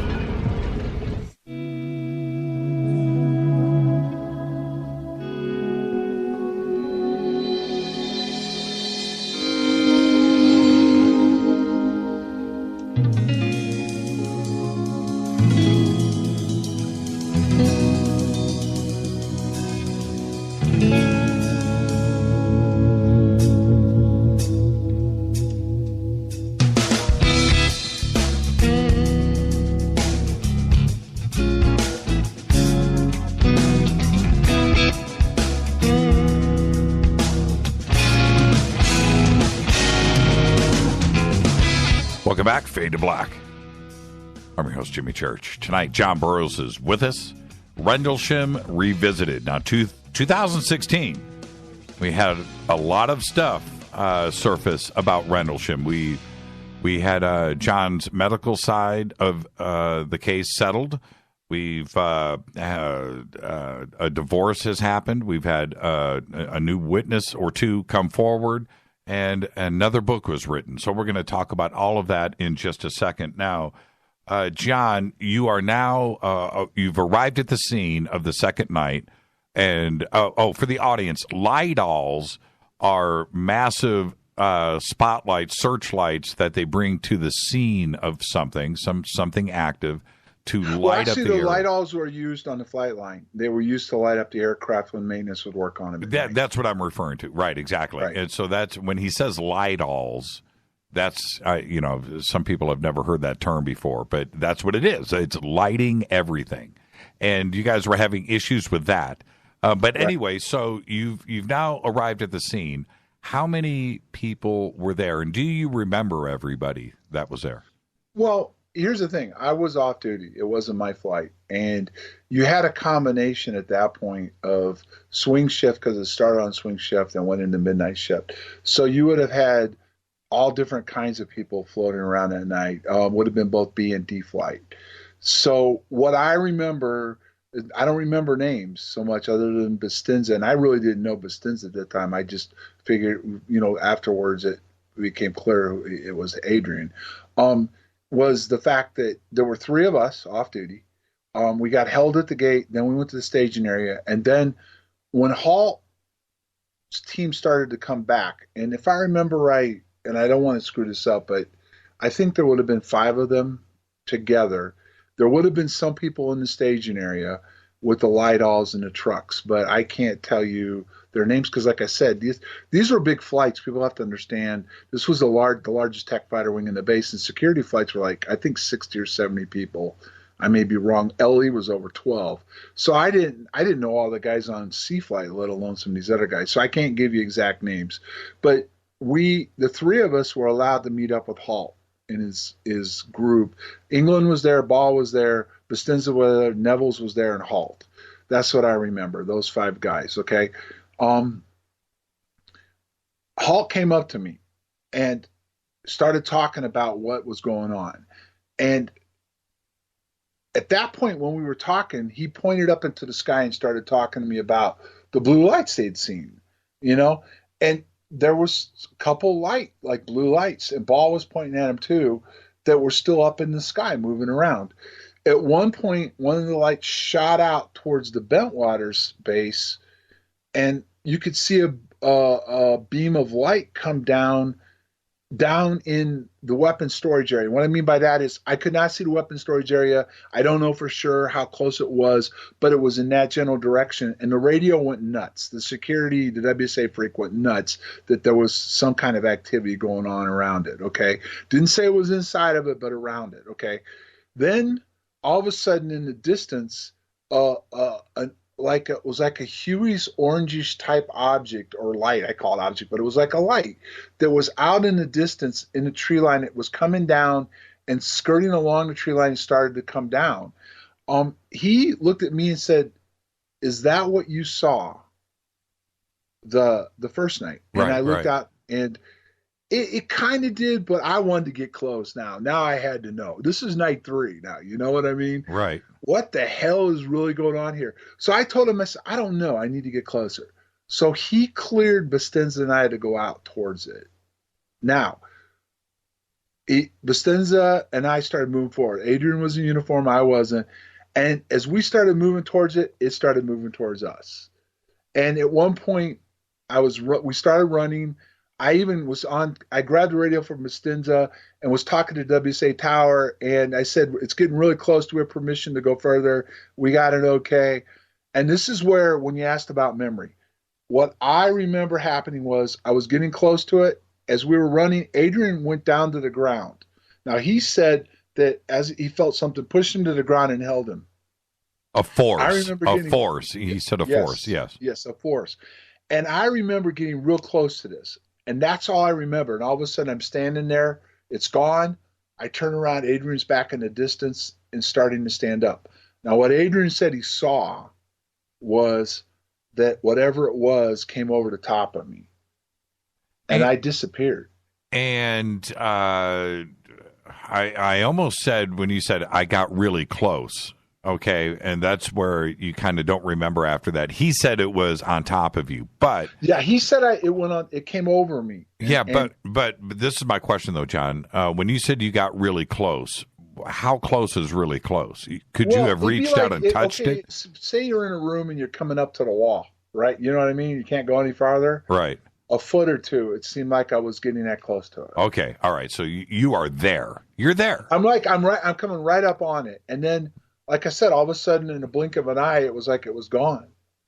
And I turned around and looked back at Adrian, and he was on the ground getting up. So, but Adrian said that it came over the top of me. And he described it. He came on Phenomenal Radio and talked about it. He said, you know how they show in Star Trek where you kind of they're transporting somebody out and they fade, right, like that. Uh-huh. That's what he said it looked like. He said I was fading away like that. And how long? You said it was an instant, but with Adrian's description with what he saw, how long? How much time passed? You know, I'd have to go back and listen to what he said on the show, but I think it was over 5 minutes. Incredible. Incredible. And you don't remember anything. Did you see an outline or a shape when you were a foot away? Could you see a firmness? I know you've always described a light, but was there anything solid? No, again, it was like, to me, on the third night, it was like a fog, an orangish fog, and there was like that round ball, of orange oval in it again. Do you know what I mean? Right. So no, I never saw a craft. Now, here's where it gets interesting, and I'm always honest about what was said. Adrian also said when I went into it, it exploded. Right. Blue lights were around it, and it turned into a triangular object for a minute. Did you, at this point, I know your mind is racing, but were you starting to now get into this ain't us, this is something else, whether it's E.T. or time travelers or interdimensional, whatever, but not us, right? Not not us, not of this earth. Well, like I said, I just remember turning around and walking towards Adrian, him telling me that, he got knocked down to the ground, and he kind of was mumbling what he saw happening at that point. And at that point, him and I were like, what the fuck? Right. I'm sorry. Yeah. We'll bleep it out later. All right. But it was like, oh my God, what is this now? What are we dealing with? What is going on? And here we are in 2016. I can't even believe this much time has passed, because 1980 to me is still modern times, right? If you know what I mean. Right. But here we are in 2016.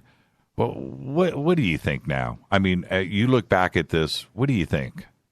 Well, there's a few things that's happened over the years between right after it happened. We were really quickly. I remember we were brought in. Had to write a statement, which I did, which you can find it, online. I was an airman, so Peniston dealt with the command and all this and everything else, and I was just told to leave it alone. So I did. I mean, I couldn't explain it, and no one wanted to talk to us about it really, and I just didn't know what it was, so it was good enough for me. But over the years, as other people started coming forward talking about different things and stuff, and I did do some hypnosis.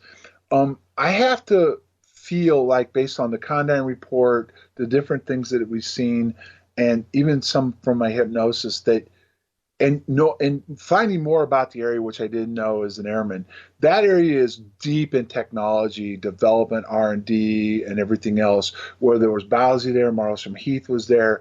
They at one point had over-the-horizon radar there. The NSA was there right down the road. MI6 was there.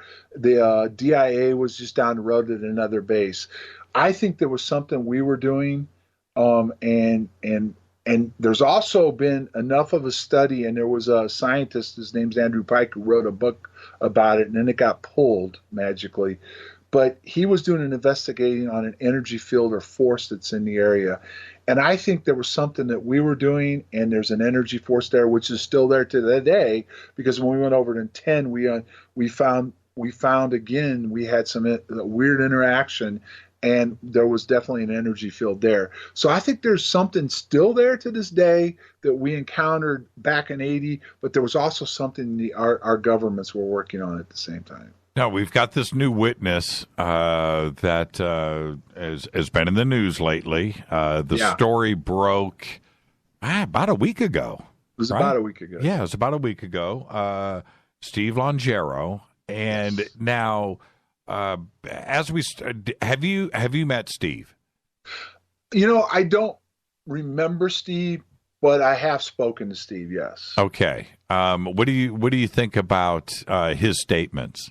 Well, there's a lot of people that I've come to know, and some of them I've come into friends with from the UK and stuff like that. And his name it come up. There's a guy by the name of Ronnie who's done a lot of background work on this and everything, and he knew who Steve was.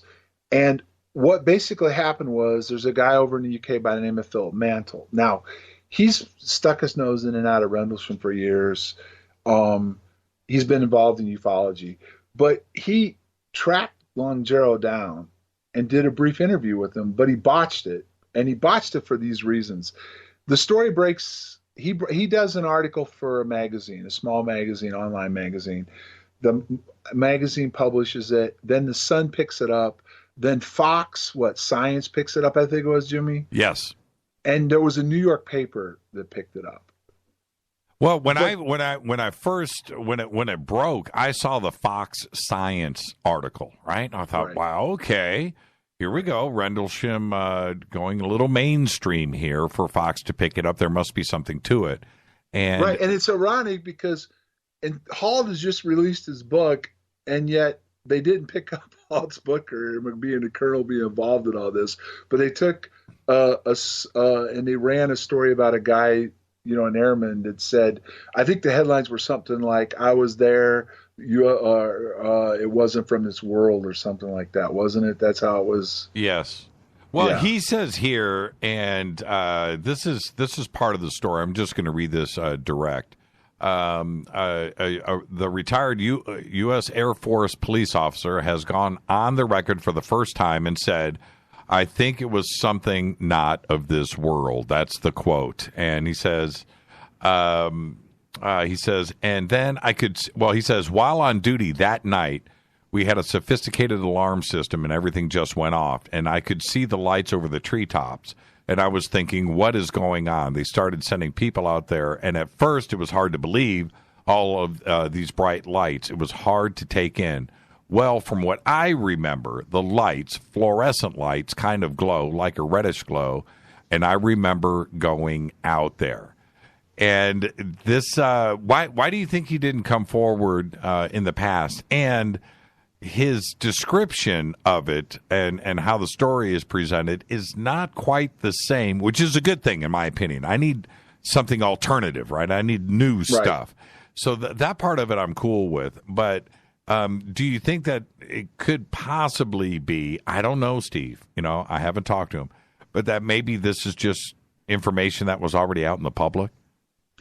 No, I don't, because I got to talk to him after the magazine article came out. And Mantle had been bothering me about it prior to the magazine article coming out, asking me some questions. But what happened was Mantle just threw something together without really interviewing him or understanding the case. And Steve's name has been floated out. I think Larry Warren actually said that he was involved at some point. I don't think anybody had really ever, I think Ronnie had spoken to him, but no one had ever tried to get him to formally come forward and do an interview. He was on my list to do at some point on Phenomenon Radio, but I hadn't got to him yet. But talking to Steve on the phone, this is the impression I got. Because he described our sea flight, the flight chief and everything. He knew all about that. So I think what happened was, and because Mantle didn't really ask the right questions and stuff, Steve was definitely on duty our night when this took place. Now, the criticism's already started with, he claims he was over at the weapons storage area and they pulled some of them and took them over to Woodbridge. Right. Now, I know some people were brought over especially after they lost contact with us. And a lot of people say, well, why would they pull somebody from the number one resource, at the largest tech fighter wing in the Air Force, which is a good question. And I can't answer that, but I don't think talking to Steve, he was making it up. Okay. And then I talked to him, and now here's where it gets interesting, because Larry Warren is, as Nick Pope likes to say, a controversial figure. But Larry at one point talked about, when he first started talking about this, he said at one point he was in the dorm, they did a recall, they pulled him out, he went on a post and then got taken somewhere else. Well, when Steve and I talked, and you're talking 36 years ago, Steve's pretty sure that on the third night, they did pull some people out of the dorm because of everything that was going on. And he was out there at some point on the third night also. And he did admit to me he's having trouble remembering both nights exactly what took place. So it is kind of a jumbled mess in the interview itself. No one else has come forward and interviewed him more thoroughly.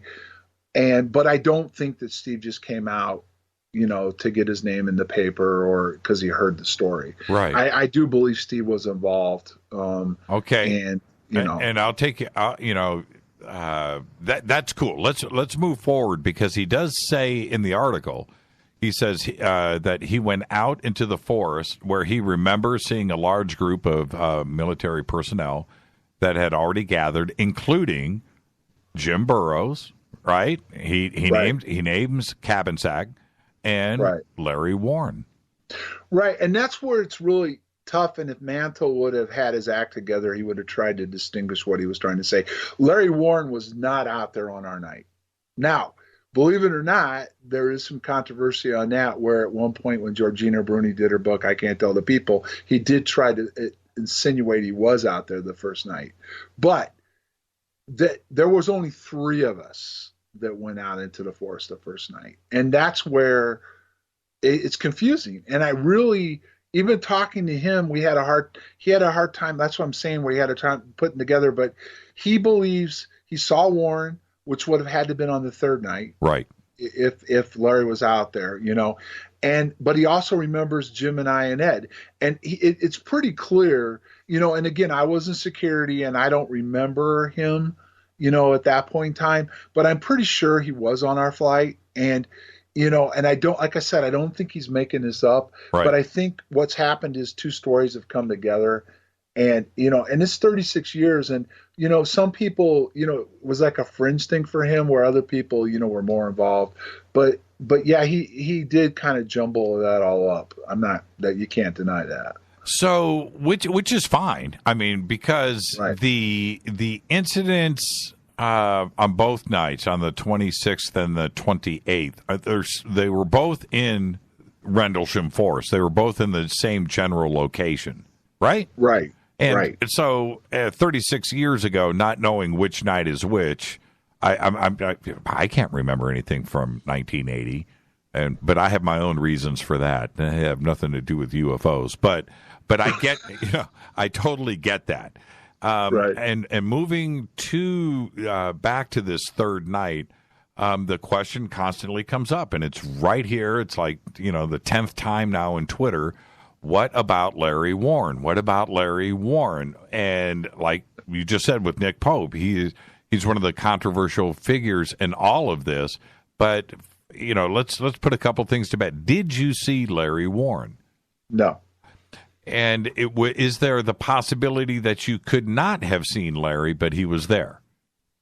Yeah, I mean, there was a lot of people out there, especially on the third night, for sure. I mean, you had 2 flights out there. There was, like I had said, I've been asked before, if Larry was out there, and Adrian Bustinza said the same thing when he came on the radio show.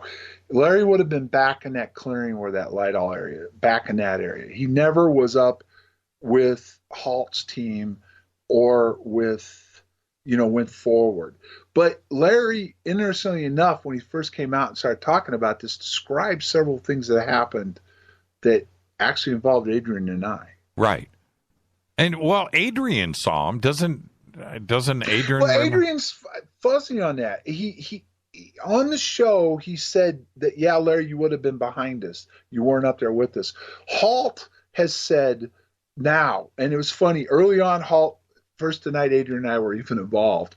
And then the tape came out, and started getting analyzed, and he had to admit that we were there. He now is saying that Adrian didn't leave his side. He always denied that I ever came forward, but unfortunately for Colonel Halt, there was an interview, believe it or not, and I give credit where credit is due. Warren and Robbins were doing an interview with Halt right before he retired in D.C., and him and Warren were in an argument, Halt Warren, about who was there and who went forward. And Halt let it slip in the interview saying, well, no one else was with our team or got out in front of our team but Burroughs. Right. And Halt knows I have the tape. So now in his book, he's finally grudgingly, over 36 years later, admitted, A, that Bustinza was with him, B, that Adrian and I went forward of him. He finally has admitted now in this book that Adrian and I were allowed. I met up with Halt and I proceeded forward. The two guys that I love, actually, Peter Robbins and Larry Warren, they've both been on the show, and I've had lots of conversations with Larry, and he's a very fun guy to talk to, and I enjoy him. But they kind of had a public breakup a couple of days ago. And although I don't know the bottom line with it, I don't. I don't know if you've spoken to either the two of them. So by saying that, you probably don't know the actual inside story. And I don't want to discuss that. What I do want to discuss is the infighting that sometimes can go public with situations like this and cases like this. And it certainly has occurred more than once with the Rendlesham case, right? And should some things stay private and get worked out instead of going public, where the ufologists out there, the fans of this, and the people that follow this is not good for ufology and for research, because it allows the other people to go, man, see, everybody's just full of crap here. They can't stay all on the same page, and once one little thing falls apart, it's quite possible that all of this, could fall apart. Well, okay, in our case, the incident itself took place, okay? There's no doubt there's discrepancies over what people saw, what they were involved with. We talked about with the fact that Pennison and I, and even Kabansek, didn't see the same stuff, and it might have to do with the phenomenon. Yeah, you should try to probably privately do things, but human nature is it doesn't always work out that way. What I'll say about the breakup between Larry and Peter is this, that when Halt's book had just come out, if people have read it or if you get it, he went after Warren again pretty hard, and that's not the first time. And I think what probably some of what may have taken place is this. Peter's always come out. He wrote Halt at Woodbridge. He went after our book that Nick and I and Jim did together. Right. But Peter was silent this time. And I think a lot of people were putting a lot of heat on Larry and probably even him. Why aren't you responding to Halt's book? Why aren't you doing anything? And so what Peter did, and here's where, I have to admit, people are speculating, and there has been some research done and some stuff followed up on Larry. But all Peter basically said was that Larry and I have our differences, and until we can work them out, I'm no longer working with Larry Warren. Yeah, I was shocked. Of course, that blew up into huge speculation on why and what's going on. Yeah, and until I speak to either of them, I'm sure that they're both listening right now, and I'm going to open up the phone lines here in 3 minutes. We'll see if Peter or Larry happens to call in, but I'm going to open up the phone lines at the top of the hour here in 2 minutes. Now that the way that this has been documented, and the fact that this is not civilians, this is not a couple of fishermen out, in the middle of a swamp. This is, the largest tactical fighter wing on planet Earth, right? It is for the United States Air Force, armed to the teeth, large, lots of military personnel. This is a military case with military personnel who, above and foremost, know the difference between a bird and a helicopter. Yeah. That needs to be out in front here. This is where we are not messing around. Well, let's take it one more step further. There's a guy out there that threw the lighthouse in, and Halt was fooled by planets and stars and stuff. What most people don't know about Colonel Halt is he was in Vietnam. He was a combat controller. So anyone who knows what combat controllers did knows very well that Colonel Halt was not fooled by the lighthouse, stars, or planets. And the other part of this, and you glazed over it, I'm going to try to get this in here, we've got 45 seconds, is everybody, and Halt told me this himself too as well, but everybody is now talking about the blue light with the beam that came out and went into the weapons storage area. That you know what I mean? And this is, and it has been said nearly directly that this was E.T., that this was off-world. Yeah, no doubt. Colonel Halt was really, Peniston, it all happened, I think Halt said it right before Peniston did. Halt came out and did a press conference and said that it was E.T., and he's always said it was just lights, but because it was under intelligent control, he feels it's E.T. Peniston came out on the 30th anniversary, said it was time travelers. But yeah, Halt's the one that started this by saying what he saw was under intelligent control. We're not alone. It's definitely E.T. Right. Let's take a break right here. I'm opening up the phone lines, 323-825-5045. John Burroughs, Rendlesham Revisited. This is Fade to Black. I'm your host, Jimmy Church, on the Game Changer Network and KGRA, The Planet. I'll be right back. Hi, everybody. This is Rob Halford, the Metal Guard, on JimmyChurchRadio.com. KGRA Radio. Intelligent talk. You've probably heard about all the great benefits of goat milk soap, but did you know some companies take shortcuts? At Old New England Soap, we make our organic goat's milk soap using 36% goat's milk. That's 17% more than most others. Our bars are larger, so they last longer, producing lots of lather packed with vitamins. And our soap is a natural moisturizer that smooths dry and damaged skin. Order online at oldnesoap.com. That's oldnesoap.com. You've tried the rest. Now try the best. oldnesoap.com. Water-based soaps on supermarket shelves use harsh chemical acids to break down dead skin cells. and that's just not good for you. At Old New England Soap, our soaps are made without chemical ingredients, contain no alcohol or petroleum products, and use 85% organic materials and carry the USDA's organic certification. Try some today. Go to oldnesoap.com. That's oldnesoap.com. oldnesoap.com.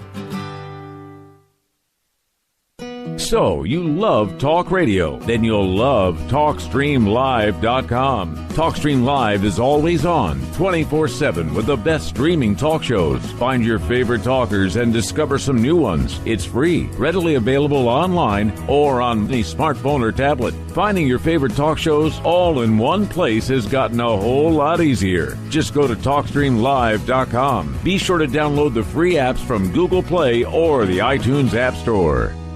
If you have sciatica, then you know all about the crippling pain that travels from your lower back down your leg when a spasm occurs. It's brutal. In fact, it's enough to take your breath away. Dr. Zhang's Sciatica Nerve Cream helps relieve persistent, shooting pains associated with the sciatic nerve in the lower back and legs. This natural, homeopathic cream contains the most potent ingredients to soothe even the most excruciating pain associated with sciatica. Stop the pain now. Ask for Dr. Zhang's Sciatica Nerve Cream at your local health food store or go online to trasknutrition.com. Would you like relief from muscle pain, headaches, and discomfort to sleep better, have more energy during the day, and just feel naturally amazing? Fibromalic can help. Its blend of malic acid and magnesium can provide pain relief and comfort for those who experience fibromyalgia.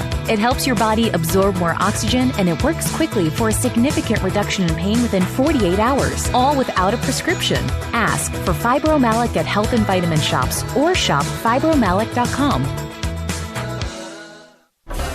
Did you know that when you're on the road with limited data or Wi-Fi available, you can still listen to every minute of Fade to Black by just calling 605-562-4482. No smartphone, app, or internet needed. It saves your data plan and no extra cost if you have unlimited minutes. Just call 605-562-4482. You can listen to me, Jimmy Church, on any phone, anytime, anywhere. Go Beckley Tappy.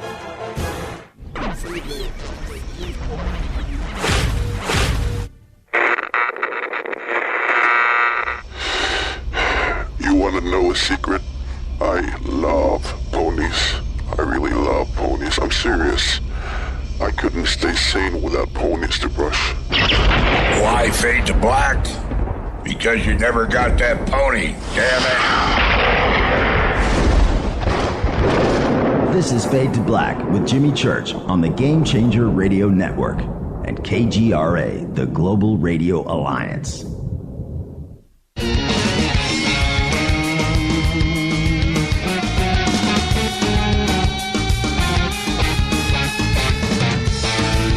All right, welcome back, Fade to Black. I'm your host, Jimmy Church. Our guest tonight, John Burroughs. We are doing Rendlesham Revisited. I've opened up the phone lines, 323-825-5045. All right, John, you ready to take some phone calls? Sure. All right, let's do it. Hi, you're live on Fade to Black. Say hi to John Burroughs. Who's calling? Hey, good evening, Jimmy, John. This is Brent from Prosper, Texas. How are you doing? Good. How are you? I'm good.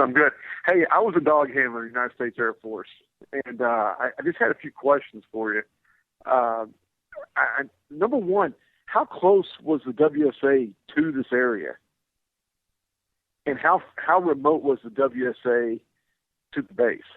Okay, there were two bases, okay, and the Woodbridge base is where this stuff, most of it took place. So the force was right outside the perimeter fence line. Bentwaters was, I think, 5 or 6 miles, I can't remember as the crow flies, between Woodbridge and Bentwaters.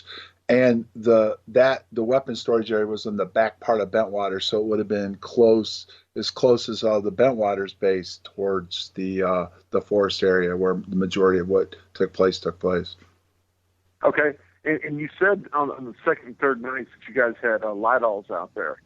Yeah. Who took the Lidalls out there? Was it Charlie Flight or Bravo Flight? I can't remember what you said. And also, what was stored in the WSAs at the time? Say that last part about the WSA.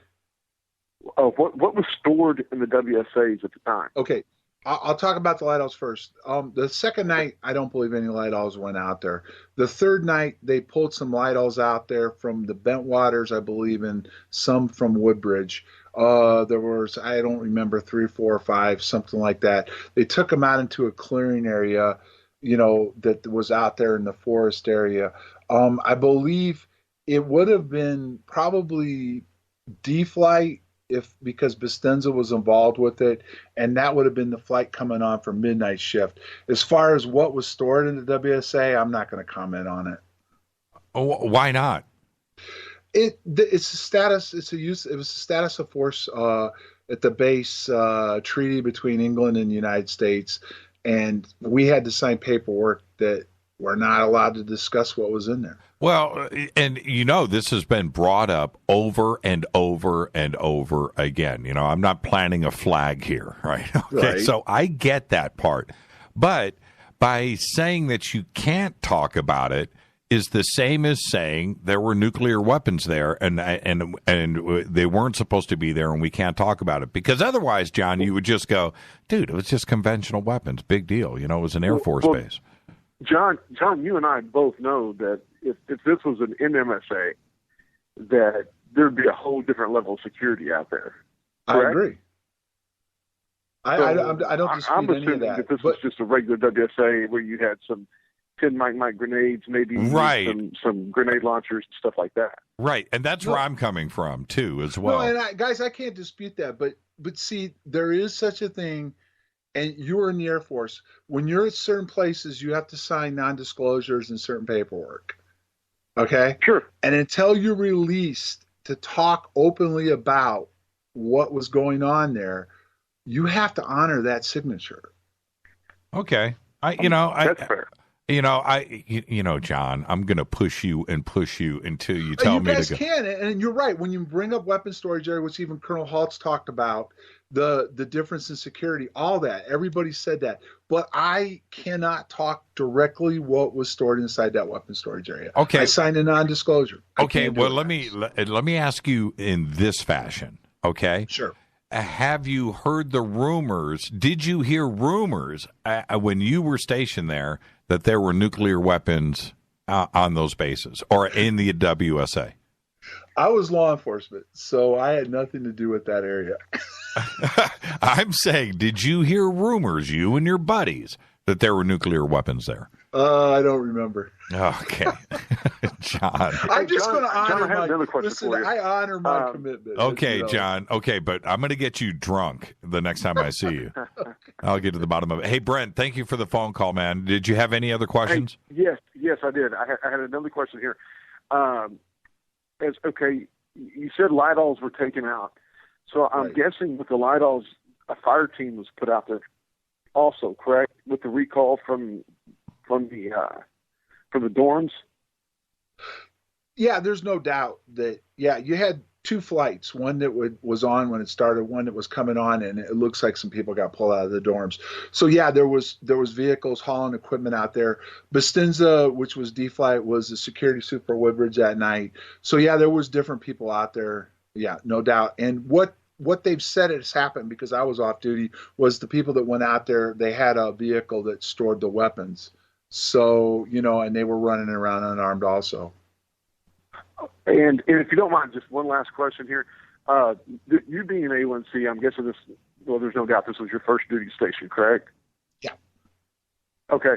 And after this, how long were you in country, and where did you go after that? Okay, it's happening right at the end of December, and I didn't leave until July of the following year. My next duty assignment was Grissom Air Force Base in Indiana. Oh, you were at Grissom. Okay. Yeah. And then right from on. there, I got to go to Luke. And then, unfortunately for me, Luke was a great assignment. The weather was great. But that's when I was at Luke, that's when the crap hit the fan with Bentwaters. And I got snagged out of there and sent to Osan Air Force Base for a year. And, hey, I was K-9. After Bentwaters, I went into K-9, and I was K-9 after that. So interesting. How long did you stay in? I was in a total, because I separated from active duty at 8 years, and then I stayed in for a total of 27. total with active and reserve. And I did a lot of active duty time. I got called back to active duty for Bosnia. Then right after 9/11, I spent 2 years back on active duty. And there was such a shortage of dog handlers at the time as for explosives, because that's what I was in. I actually worked a dog and deployed over to the Middle East twice and did a bunch of other stuff. Man, Brent, what are you, NSA or something? I feel like you're a detective. Hey, thank you for the phone call, man. Great question. Thank you for taking my calls. You got it, Brent. And be safe out there. Yeah, man. He's asking the right questions, right? He was military. I mean, that's the problem too. Is a lot of times the military guys won't talk and they won't call in, and the guys that were involved want to stay quiet. And I mean, and sometimes I understand with Bentwaters, because every time somebody tries to come forward new, they get stepped on. And and if you're on hold, just stay right there. We'll get to your calls in just a second. I've never talked to you about what happened afterwards. You just said, you were at Luke when the stuff hit the fan. Yeah, that's a long story in itself. Right. I re-enlisted at Grissom. I didn't want to stay there. It wasn't a good assignment. It was SAC. And yeah, Grissom's no joke. Grissom is no joke, man. Okay, go ahead. And so I got out of there. Matter of fact, they were really upset with me. I got there. They had canine openings. I got into it. They sent me to school. Everything was great. I came back. And then I could re-enlist. And one of the re-enlistment things was you could get a base of preference. So I got there, went to school, and as soon as I got back, started working at dog, I re-enlisted and took a base of preference to Luke Air Force Base. I wasn't even at the base a year, and they spent all that money on me at K-9, but I wanted out of Indiana, and I wanted out of the cold weather.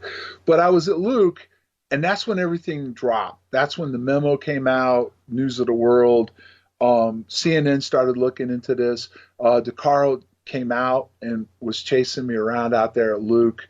I didn't want to talk. I actually reported to Public Affairs, came to work the next day, and had the Pentagon on the phone with me. My commander took the call, and then they called me in, and I was ordered to talk to CNN about it. I think you're talking about Chuck DiCarlo, right? Chuck DiCarlo, yeah. The Air Force at the time was real nervous about this, and what the general was, and I didn't know who he was till later, was a one-star in charge of public affairs. But the guy that was on the phone with him had been a shift commander at Bentwaters during the incident, was Captain Graham.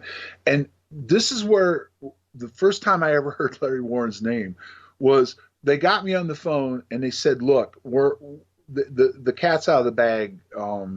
CNN knows something took place, and we're trying to make it look like we're not covering anything up.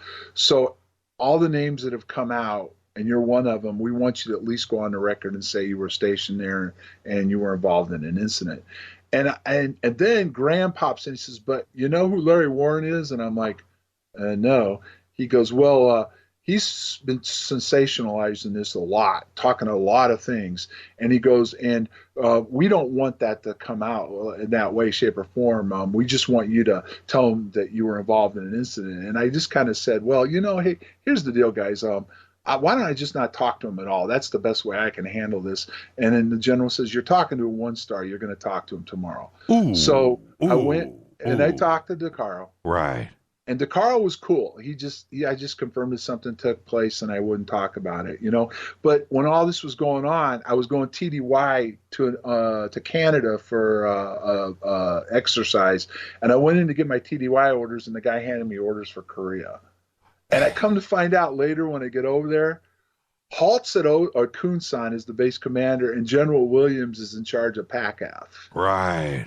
So we got moved away out of the spotlight. And they thought that would work. But Chuck DeCaro, a cool dude, but he really, well, him and Linda Moulton Howe really got to the nuts and bolts of this case fairly quickly.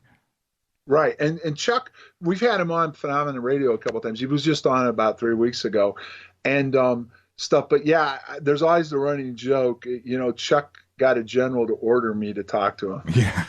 Chuck's a cool dude. Let's go to the phone. No, he is. I like Chuck. Yeah, Chuck's very cool. Hi, you're live on Fade to Black. Say hi to John Burroughs. Who's calling? Hey there, Jimmy. How are you, sir? I'm doing good. Who's this? This is Captain. Hey, Captain. Say hi to John Burroughs. Hey, John Burroughs. How are you, sir? Good. How are you tonight? Okay, excellent. Listen, you stated that you had tours over in Iraq. Is that correct? What I said was I did 2 tours in the Middle East after 9/11. I didn't say where I was. Okay, well, let me ask you this. Iraq and Afghanistan, those are the 2 known locations where they have been known as Stargate regions, and also the flying rectangle or triangle ships were located in those regions. Is it true that our troops were there to confiscate the Stargates? Well, I can't deny that I've heard stories about that, but I went over, the first one I went over on was right after 9/11, and I went over for Tora Bora. So I was at Al Jaber in Kuwait. I was over there, and after Tora Bora was over, I was sent back. I then was re-scrambled or whatever and put back on alert, and I went over in January prior to the Iraqi invasion, and I was in a classified location that I can't talk about. So I was over there during the Iraqi invasion, but at no time when I was at either location did I hear that talked about or know anything about that taking place. There you go, Captain. Thank you for the phone call, my friend. All right, thanks, Jimmy. Yep. Thank you. Tora Bora. Wait. I didn't know about that. Okay, were you part of the chase? Were you part of the chase through Tora Bora? Is that what you're saying? No, I was over there at Jabber, and all the operations were ran out of Jabber, right, including the special operations came out of there, and all the aircraft went out of there. But I was actually at the base. So, no, I wasn't off base involved in the actual stuff that went on, with them trying to find Osama bin Laden. Right. One of the classic jumbles of fumbles of military history. Okay, let's go back to the phone. You're talking about Tora Bora? Yeah, Tora Bora. Wait until I think somewhere down the line, a few years from now, you're going to find out what really happened. Okay. Until then, I can't talk about it, but there's a lot more to it that has been classified and hasn't come out yet. Okay, well, you can be my secret source. I won't disclose. Hi, you're live on Fade to Black. Say hi to John Burroughs. Hi, John. This is Fran. Hi, Fran. Hi. I was wondering, what year was it that you went to Luke Air Force Base? I got there, let me go back. I was 79 to 81 in England, 81 to 82. I was there in the fall of 82 through, I think, December of 83, if I remember right. Okay, well, I was actually born there. At Luke? It's a nice place. 53. Right. Yeah. And I remember years later, after being deployed over in Japan, Okinawa, we went all over the place. My mom came up with a story about Luke having a underground system that looked very sci-fi to her. Clear screens with lights all over them, and it was like a worldwide map on there. And she only got down in there because she worked in supply at the base. And she was walking by, and they saw these a whole row of cement trucks coming up to it, and went over and asked what was going on. And one of the airmen let her down in there to see what was down underneath all the commotion going on. And she described it to me. Probably I was in my 20s by then. And I was like, what? They had clear screens with all the electronics, and she said it looked very much like Star Trek. Which was out when I was a teenager. Right. And Fran, thank you for pointing that out. John, I mean, Luke is, Luke is one of the, it's an A-list base, right? It's a no-joke facility. And I would assume that they would have. Actually, Luke is the training base. Right. And when I first got there, they had 15s and 16s. They were training all the pilots in it. That was right. Believe it or not, in 81, the 15 and 16 was brand new. Okay? Right. It was heavy. Then they moved the 15s to Eglin, and they kept the 16s. Now, the F-35 is now there, and they're training the pilots there. Right, Yeah, right. nowadays. No, but did you know about But any back underground? This had to have been when I was probably 7. So Right. 1960. Well, you're talking about NORAD. Yes, there was a facility there, okay? And it shut down shortly after I got there or right when I was leaving. I can't remember. But at one point, yes, Luke had a facility. It was called NORAD. And yeah, there was stuff there. There was all state-of-the-art stuff. Right. They had underground stuff and everything else. And I can't remember if it shut down why I was there right after I left, but when I got restationed there as a reservist, it was no longer operational. There you go, Fran. Yeah. So your mom did see it. They were dumping cement down the stairway and it was a up hardened facility. It was part of the whole NORAD, the NORAD system. Yeah, so it was state-of-the-art equipment, state-of-the-art security, state-of-the-art everything. Yes, There no you doubt. Thank you for the phone call, Fran, and have a great, safe Christmas. Hey, thank you, Jimmy, for taking my call. Yeah, thank you. Good night. John, man, I so want to just keep taking phone calls, and maybe I'll have you do some overtime and do that. But have you seen anything strange in the sky since Bentwaters? Yeah, believe it or not, before I moved back to Illinois, my son wanted to come back here. God only knows why. He went to my high school the last 2 years, played football. Now he's going to college and play football. We lived in Sedona. And as most people know, this follow the case, Sedona is one of the sites of Penniston's coordinates. And Sedona is a unique place. Yes, it is. And more than once when we were out at night, out in the west end of town, there was strange things that we saw and that, went on. Yeah, I can't deny that. There was some stuff that went on that you can't explain. And well, what'd you see? You just can't get away with that. I mean, what'd you see? Well, there was the one particular night, because it could take the rest of the show. There was stuff in the sky. Some pictures were taken and there was some triangular stuff that showed up on the cameras. There was also some video taken of a weird object that was circling. Another time there was a group of people out there, and it's on the west end of town, out over Bradshaw Ranch, which is another huge area where they've had UFO activity and stuff. The government took over Bradshaw at one point, wouldn't let the public out there. But you reached out and you looked out towards Cottonwood, and there's a town that sits up on top of the mountain, and I forget the name of it now. But something was flying out and around the mountain and out there. What it was, I don't know. But yes, I have seen some strange things. Well, when you say flying around, you mean around the mountain or just around? It was in the flying sky? around the mountain, up and down, doing all kinds of things. Crazy things. Really? How big? Okay, well, how far away were you, and how big do you think? From where we were to the mountain area, I think Cottonwood is like 10 miles, and then going from there, you go up the mountain. It goes up and over. It's a ghost town up there. There's mines up there and stuff. I wish I could remember the name of the town right now. But you go up and over the mountain and come down, and then you come out on the Prescott side. And but probably 20 miles from where we were, you could see that.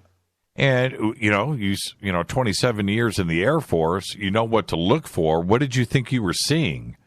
Lights in the sky that were doing things that how do I want to word this? I can't say today what I saw happening. We don't have the capabilities of doing based on what I've seen in my Air Force career towards the end of it. But it clearly was stuff that if it was ours, was R&D, or something that's not well known, but it was doing kinds of maneuvers and stuff that it's just hard to explain how it could be doing it. Now, I know it's tough to speculate, but do you think that we are in control of technology that may be off planet, may be backwards engineered, but certainly technology that us civilians know nothing about and we're not exposed to. Do you think that those kinds of black programs are going on? Well, yeah. I mean, you just have to look at the fact the Pentagon can't account for, was it $19 trillion now or whatever? Yeah, crazy. You know, I mean, where did that go? It's like, remember the movie, what was it, the 4th of July or whatever, when they took the president to Area 51 and the guy cracked the joke. You don't really think those $99 toilet seats were for real. Right. You know what I mean? There's no doubt we have a Black Ops program. I've seen some of the stuff that we have based on just towards the end of my tour in the Middle East and some of the equipment. Is it possible we have something from somewhere else? Yeah. But my question would be, is it like an interaction, or if in fact going back in history because of all the, ancient stuff that on the walls and everything, have we at some point somewhere in the world uncovered some kind of technology or something? You know what I mean? It's very possible. I can't say that it's not, but have I been exposed to it? No. Yeah, well, one of the blackest programs that is going on today is the X-37B. And again, it's tough to speculate, but you're in the Air Force for a long time, and that craft and the X-20 that preceded it. What do you think is going on with that? 2 years at a time out in orbit. Well, yeah, you're talking about the scaled down version of the shuttle, right? The X-37B, right? Yeah, that's the one that no doubt is working with satellites and no doubt has got the other countries like Russia and China nervous because, it's unmanned and it can stay up there forever. And who knows what was in it, when it went up there, and who knows what they shot up there afterwards, and that it's picked up and done. So there's no doubt that plays heavily into our defense system. I mean, and there's also been a lot of talk about, we actually have up in space, we have as far as lasers and technology that could, basically shoot down nuclear weapons and other stuff. So it probably plays into that.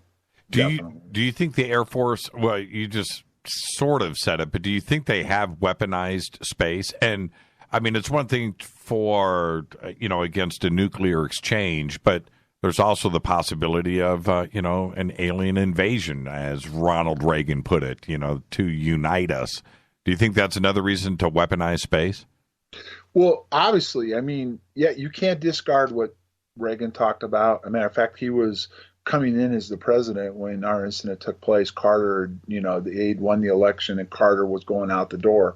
You can't rule that out. That you can't. I mean, it's foolish for people to say that we're the only thing in the universe, okay, number one. Number two, what always cracks me up is that, like, we had Nick on, he was talking about this. Well, really all we've got is the SADE thing where, if we send out signals and we hear something, that's all we really have. But then he'll kind of, when you push him on it, like, well, how could the military knowingly know that we're trying to reach out, sending signals out into space, looking for other intelligence, not have some kind of plan in place to deal with it? Because you can't assume whatever's out there is friendly. You know what I mean? Yeah, and I love Nick. Hey, I'm going to have you, let's do a little overtime, John. I'm going to talk you into it. Sure. And so let's take a break right here. Yeah, I love Nick, but there's something about that little guy. I just think he knows something. I just do. And there's no doubt Nick knows more than he's talking about. There's no question about it. Our guest tonight, John Burroughs, Rendlesham Revisited. I've got more Rendlesham questions and yours when we come back. Stay with us.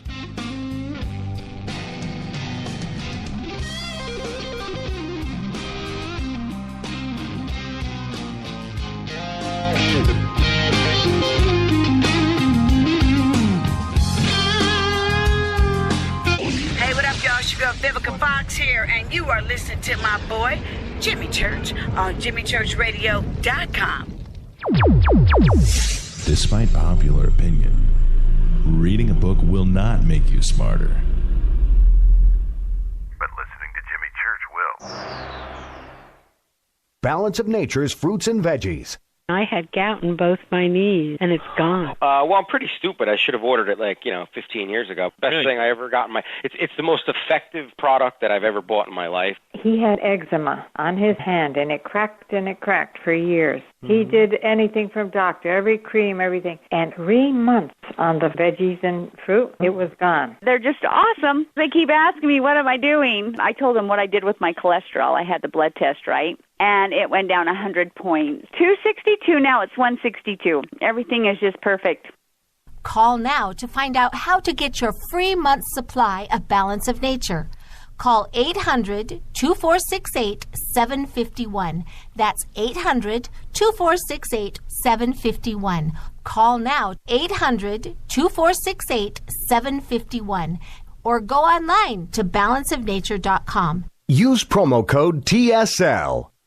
Would odors, mold, and mildew describe your basement or crawl space? It doesn't have to be that way. Transform them into a fresh, healthy, usable one with the technologically advanced Wave Moisture Control Units. The computerized operation maximizes moisture control and also expels harmful radon, combustion gases, and numerous other pollutants. Dehumidifiers are old technology that do nothing for air quality and waste energy. Wave units are intelligent, self-monitoring, do not need maintenance, and will save you hundreds in electricity. Wave units are still running effectively over 15 years. They've been tested and installed in public and military housing and by property managers nationwide. Buy a unit now, and if your home is not fresher and drier, you can return it for a full refund for up to 12 months. What have you got to lose? Call now. 1-888-618-WAVE. 1-888-618-WAVE. Or visit mydryhome.com. That's mydryhome.com. Wave Home Solutions for a healthy, comfortable home.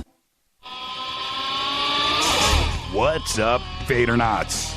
Studio Dome loves Fade to Black and the F2B audience so much that they have put together the ultimate stereo Bluetooth system. They've done it just for you.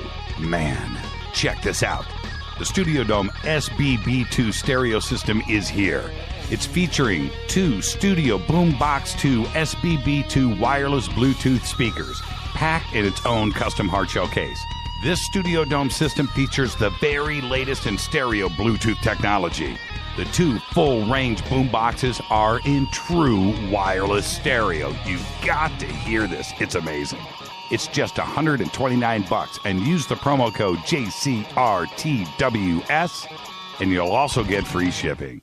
It's simple. Just go to jimmychurchradio.com, click on the Studio Dome banner. Go Beckley Tepe. Erica, Brittany, Gabby, and you're listening to JimmyChurchRadio.com. It's not a lifestyle we chose. We were born this way. KGRARadio.com.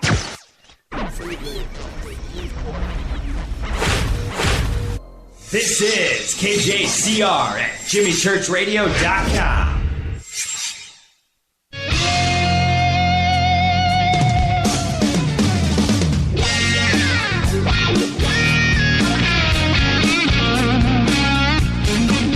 All right, welcome back. Fade to Black. I'm your host, Jimmy Church. You can follow me on Twitter at JChurchRadio. Email is jimmy@jimmychurchradio.com. We're talking to John Burroughs and Rendlesham Revisited. And, John, I want to say this really quick. You know, I know that we're friends, but it is such a pleasure to talk to you each time about this because, dude, you were there. One of the most important events, you know, ever, and you were there, and I cannot talk to you enough about this, and I always enjoy it so much. So just let me say thank you before I ask this next question. Okay, and thanks for having me on. Yeah, and that's my disclaimer. Do you ever give thought to that maybe you were an unwitting participant in some crazy-ass psyops and that this was a test or this was an experiment and you are a part of this? Have you given that much thought? Well, I'm glad you brought that up because I can then go into what happened with me with my settlement with the VA and stuff because like I said earlier, I've always felt that there was something that we were doing and there's no doubt that there's something there. I mean, people today are still seeing things in that forest and around the base that's been shut down. But what happened was that it turned into a big fight, and I got sick afterwards, and I started having medical issues, and it involved my heart. And so years went by, and then in 2010, I got really sick, and the civilian doctors couldn't figure out why my heart was acting and the things that were going on with it. And they wanted my medical records from the military. And so I had already at one time before tried to get at them and got denied. So I went straight to a senator, Senator Kyle, and he got in the middle of it. And the first request they made for my records and my personnel files, they were denied them. They said they weren't where they belonged. The second attempt he made, he was able to get some of my personnel file, but a lot of my stuff was missing, but they wouldn't release my medical records.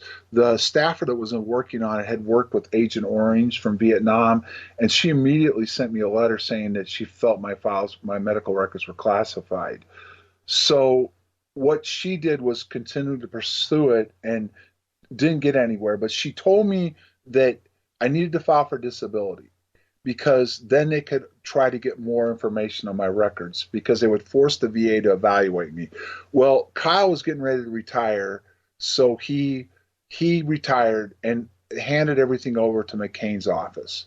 Now, Senator McCain got into it, and it was kind of funny when they transformed the files. The staffers handle it. The senators don't do anything with it directly unless it gets out of hand.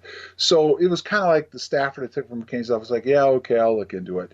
Well, that's when it got really interesting. They got me evaluated for my disability. When I went in and saw the doctor for the evaluation, she looked at me funny and she said, well, everything you're saying that happened to you and caused your issues, we don't have any records of you being in the Air Force or any medical records for that time frame.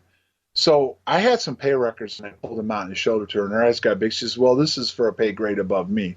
So she says, I'll write this up, and you'll hear back from the VA. A couple of months later, I got a notice in the mail saying they denied my claim based on the fact that I wasn't in the Air Force, and there was no personnel records or medical records.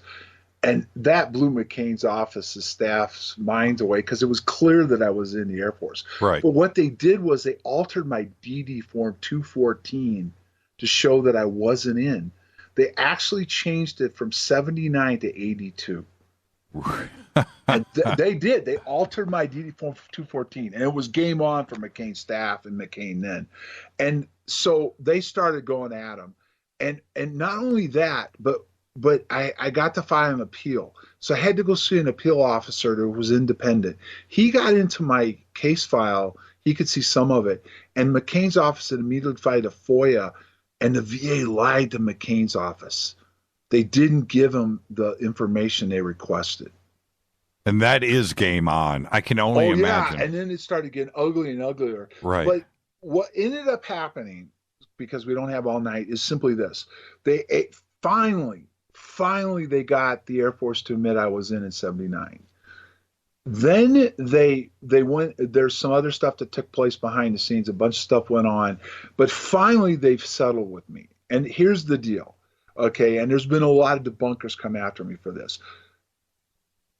I got 100%, okay? I've always said I got full, but I got 100%.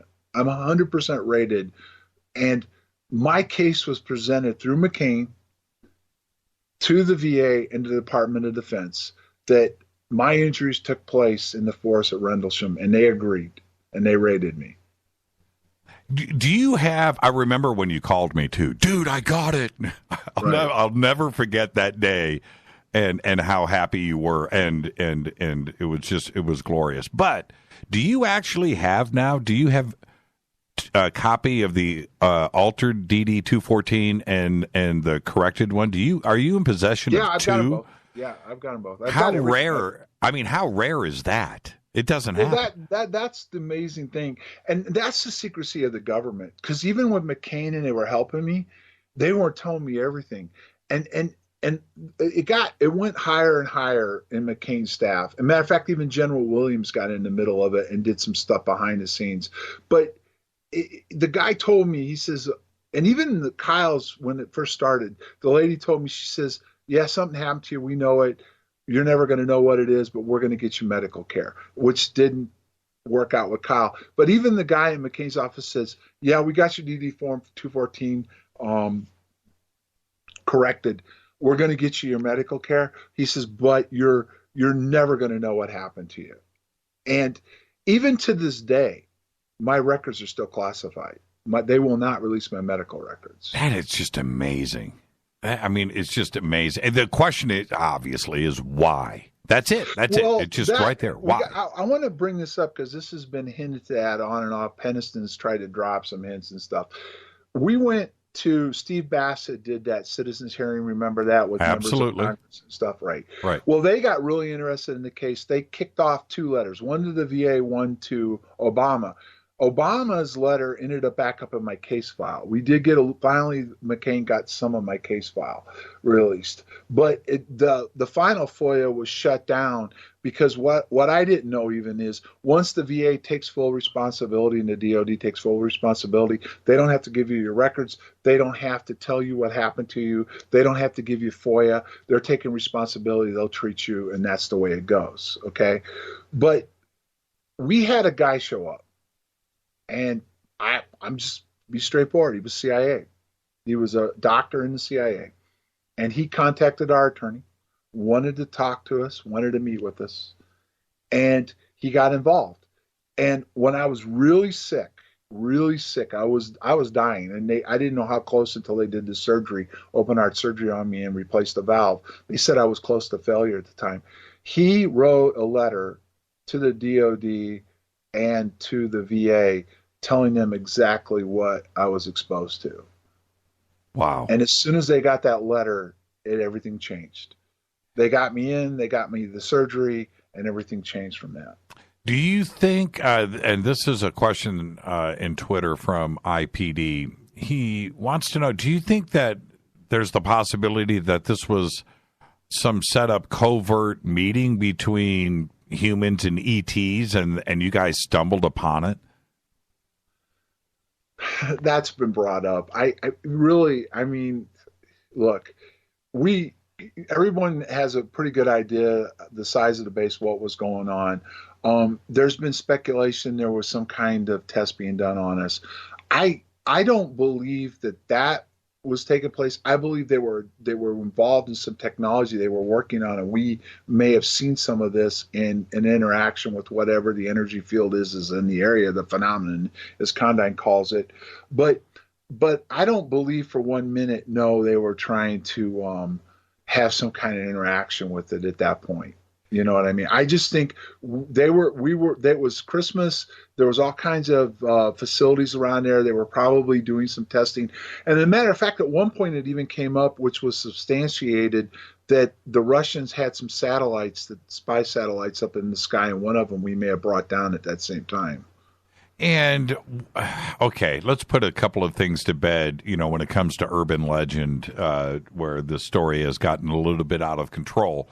But the debriefings that you guys took part in, and drugs involved, and underground rooms and interrogations and men in suits and civilians and so forth, did any of this take place? For me, no. I don't know. All I remember was this. We got called in on Monday when we returned to duty. I had to turn in a statement. Saw Hall, went to Conrad, then went to Williams. Peniston did all the talking, and that was it for me. Now, Peniston, under hypnosis, not remembering it, came out that he was brought in, interrogated, had sodium pentothal or amethol is what some people speculate now, and all that went on. Warren's talked about it, and Bustinza did talk about how he was brought in and talked to, but he never went as far as saying he was put under or anything like that. So as far as you know, as with your side of it, it didn't happen to you. No, the only thing I did was go in and stand with Kabansak and Peniston and hand a statement in and stand there, and that was it. I wasn't interrogated that I remember or anything. So now I want to address one thing, and then we'll move on and then say goodnight. Peniston's statements about, he was exposed to time travelers. Right. I don't have issues with that, by the way. It could be anything, right? Everything is on the table about what you guys saw. But I like that aspect of it. And as you started to hear this, you know, I've had you and Jim on the show together, and we've talked about this. What do you think about that side? Do you think that is not out of possibility? Well, I mean, as everybody knows that watches TV, that time travel is becoming the flavor of the month, talking about the possibilities and everything. There's a new show, I think it's on Monday nights, called Timeless. You can't rule it out because I can't tell you for sure what took place. I cannot say for sure what it was. I mean, did something from the future come back to the fields of Rendlesham Forest and have an interaction with us? I don't know. I mean, but you have the man, a United States colonel, saying it wasn't time travelers, it was ET. So what do you do with it? Right.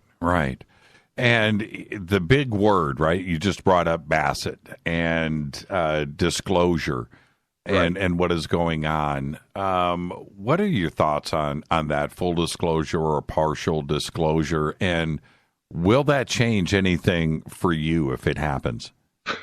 Well, if they actually opened up Bentwaters, held hearings on it, and divulged stuff, then there's some stuff I've never said or talked about, and this stuff started coming out, I would feel better about it, you know, depending on what they say. And a lot of it, I think, if it ever did happen, would be behind closed doors. So even if they had hearings, people wouldn't know what went on. But just admitting that something happened with Rendlesham, it was classified, would be quite a bit. Steve's pushed this forever. Good for him. He really thinks it should come out. Again, good for him. I'm not saying he's right or wrong, but what I will say is this, okay? The government is very good at what they do, and they don't tell you what's really going on. They'll tell you something, but they won't tell you everything. Did we have a chance if Hillary got elected? Maybe, but I think it had more to do with Podesta, and I think this is how it played out to me, and I've said this and I'll say it again. I think he had an interest in it. I think when he was Bill's chief of staff, he asked Bill if he could look into it. I think he got stonewalled, and I don't think he liked it. And I think he found out that there was stuff that he couldn't get at, and whether Bill tried or just said, leave it alone, I don't know. Then he set the stage with all the stuff that he was doing afterwards, including trying to get Obama to do something with it, and then trying to make it so Hillary would do it. Do I think the government's going to come out and open it up? I doubt it, because I'm a believer in this. We can't get along. The world can't get along. We're all about war. We're all about the society. As a society, we don't get along. We don't even get along in America. So what makes you think that if they admitted there was something else out there, how would we handle that? Right. I don't agree with people. I don't think until we can start learning how to take care of what we got in each other, why do you think we're going to accept or get along with something from somewhere else? A couple of years ago, you and I were talking on the phone, and you said to me, you said, Jimmy, I want to get into radio. Right? You remember that conversation? Yeah. And you said, I have something to say. What do you think? I said, John, you need to go for it. Just roll the dice. And you said, no, I'm being serious. And I was like, dude, go for it. Well, now you've been doing this for a while now. Do you think you've got your feet under you? And how are you doing with that? Are you happy with Phenomenon and Linda? Oh, yeah, no, Linda is great. I mean, she's a Peabody. She's won a Peabody and Emmy. Right. She's been in this forever. She's a professional when it comes to radio and TV. And she brings so much to the table. I'm learning. And I mean, even like with you, Jimmy, Race and I will talk about this. We only do 4 shows a month. I don't see how you can do 4 a week, trying to keep getting people on and keeping, it interesting and everything else. So it's hard, and I'm learning, but I'm nowhere at the level of a Linda or you or anything else. But I've enjoyed it. And there's been a lot of times with the guests that we've had on, I've learned stuff. And understanding more about our technology and what we're dealing with. We had a guy on, last name, he's a scientist by the name of Evans, and he was with Green Glow. And he openly admitted, which had never been said before, that the stealth fighter, the F-117, was operational and flying over the UK in 1979. Yeah, that's crazy. It is. And I'm learning stuff. So sometimes I don't even consider myself a host. I'm sitting there listening to these people talk, and I'm learning stuff myself. So I like it. I'm nowhere in your league or Linda's or anything else, but I'm enjoying it and I'm learning, and that's what's important. Well, I say the same thing every single day, John. I'm here to learn too as well, and for you to say that, and look, I've listened to you a lot, and I really enjoy the way that you're still a kid. I've heard you, just ask questions, and I'm just like, man, John gets it. And that's the best part of this is when you find out something and you're talking to somebody for the first time, or you're hearing things, and it just makes your mind go. And the whole trick is just ask the question that you're thinking about, and that's what you do. So congrats on that, man. And the show has been a huge success. And when can everybody listen to you? We're on every Thursday night, and it's 8 to 10 Eastern on KGRA. Right before me. Yes, right before you. Fader night. Fader night. Thank you so much, John. Yes. Be safe out there, and give my best to the family. Have a great, safe holiday season, and do everything that I would do. Go have a great Merry Christmas. Thank you so much, John. I will. You too, Jimmy. Have a good Merry Christmas. Thanks. You're the best, John. Thank you. Thanks. Good night. John Burroughs, everybody. Thank you so much, John. And I really mean this when I say this about John. He was there. Can you imagine? I am so jealous. He was there, both nights, man, right there. And to sit and talk to him, which I've done so many times, I can't do it enough. I'm serious, but I will. I promise all of you, and I hope John is listening right now. I'm going to get him drunk, and I'm going to find out that stuff. I will. He will be my source of information that I just can't talk about. John Burroughs. Thank you so much, John. And his show, Phenomenon Radio with Linda Moulton Howe, is absolutely fantastic, and it has just taken off. And Thursday nights right before Fade to Black. All right. The good news. The good news. It's previously been suggested that female doctors may provide higher quality of care than their male counterparts. We've heard those rumors, right? As they are more likely to stick to clinical guidelines and provide more preventive care, right? On top of all of that, however, a new study also found that female doctors working at hospitals have a lower 30-day patient mortality and readmission rates. I'm not making this up. In other words, their patients are less likely to die. Yeah, man.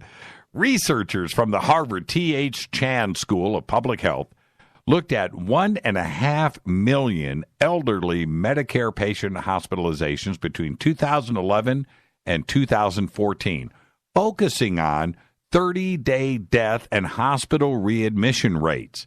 During the study period, patients who were treated by female internists had a slightly lower mortality rate, 11%, as opposed to 11.5%, and lower readmission rates, 15% compared to 15.5%, almost 15.6%, than those treated by male doctors.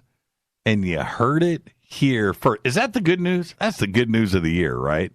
All right. Also, today, that's right, Facebook says now that they're applying warning labels to some fake news stories that users share on the social network. I haven't even been seeing news lately.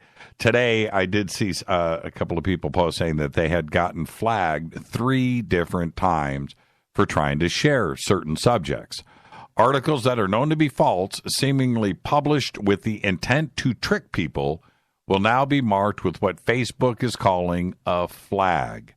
Below the headline, there will be a red label that says, disputed by third-party fact checkers.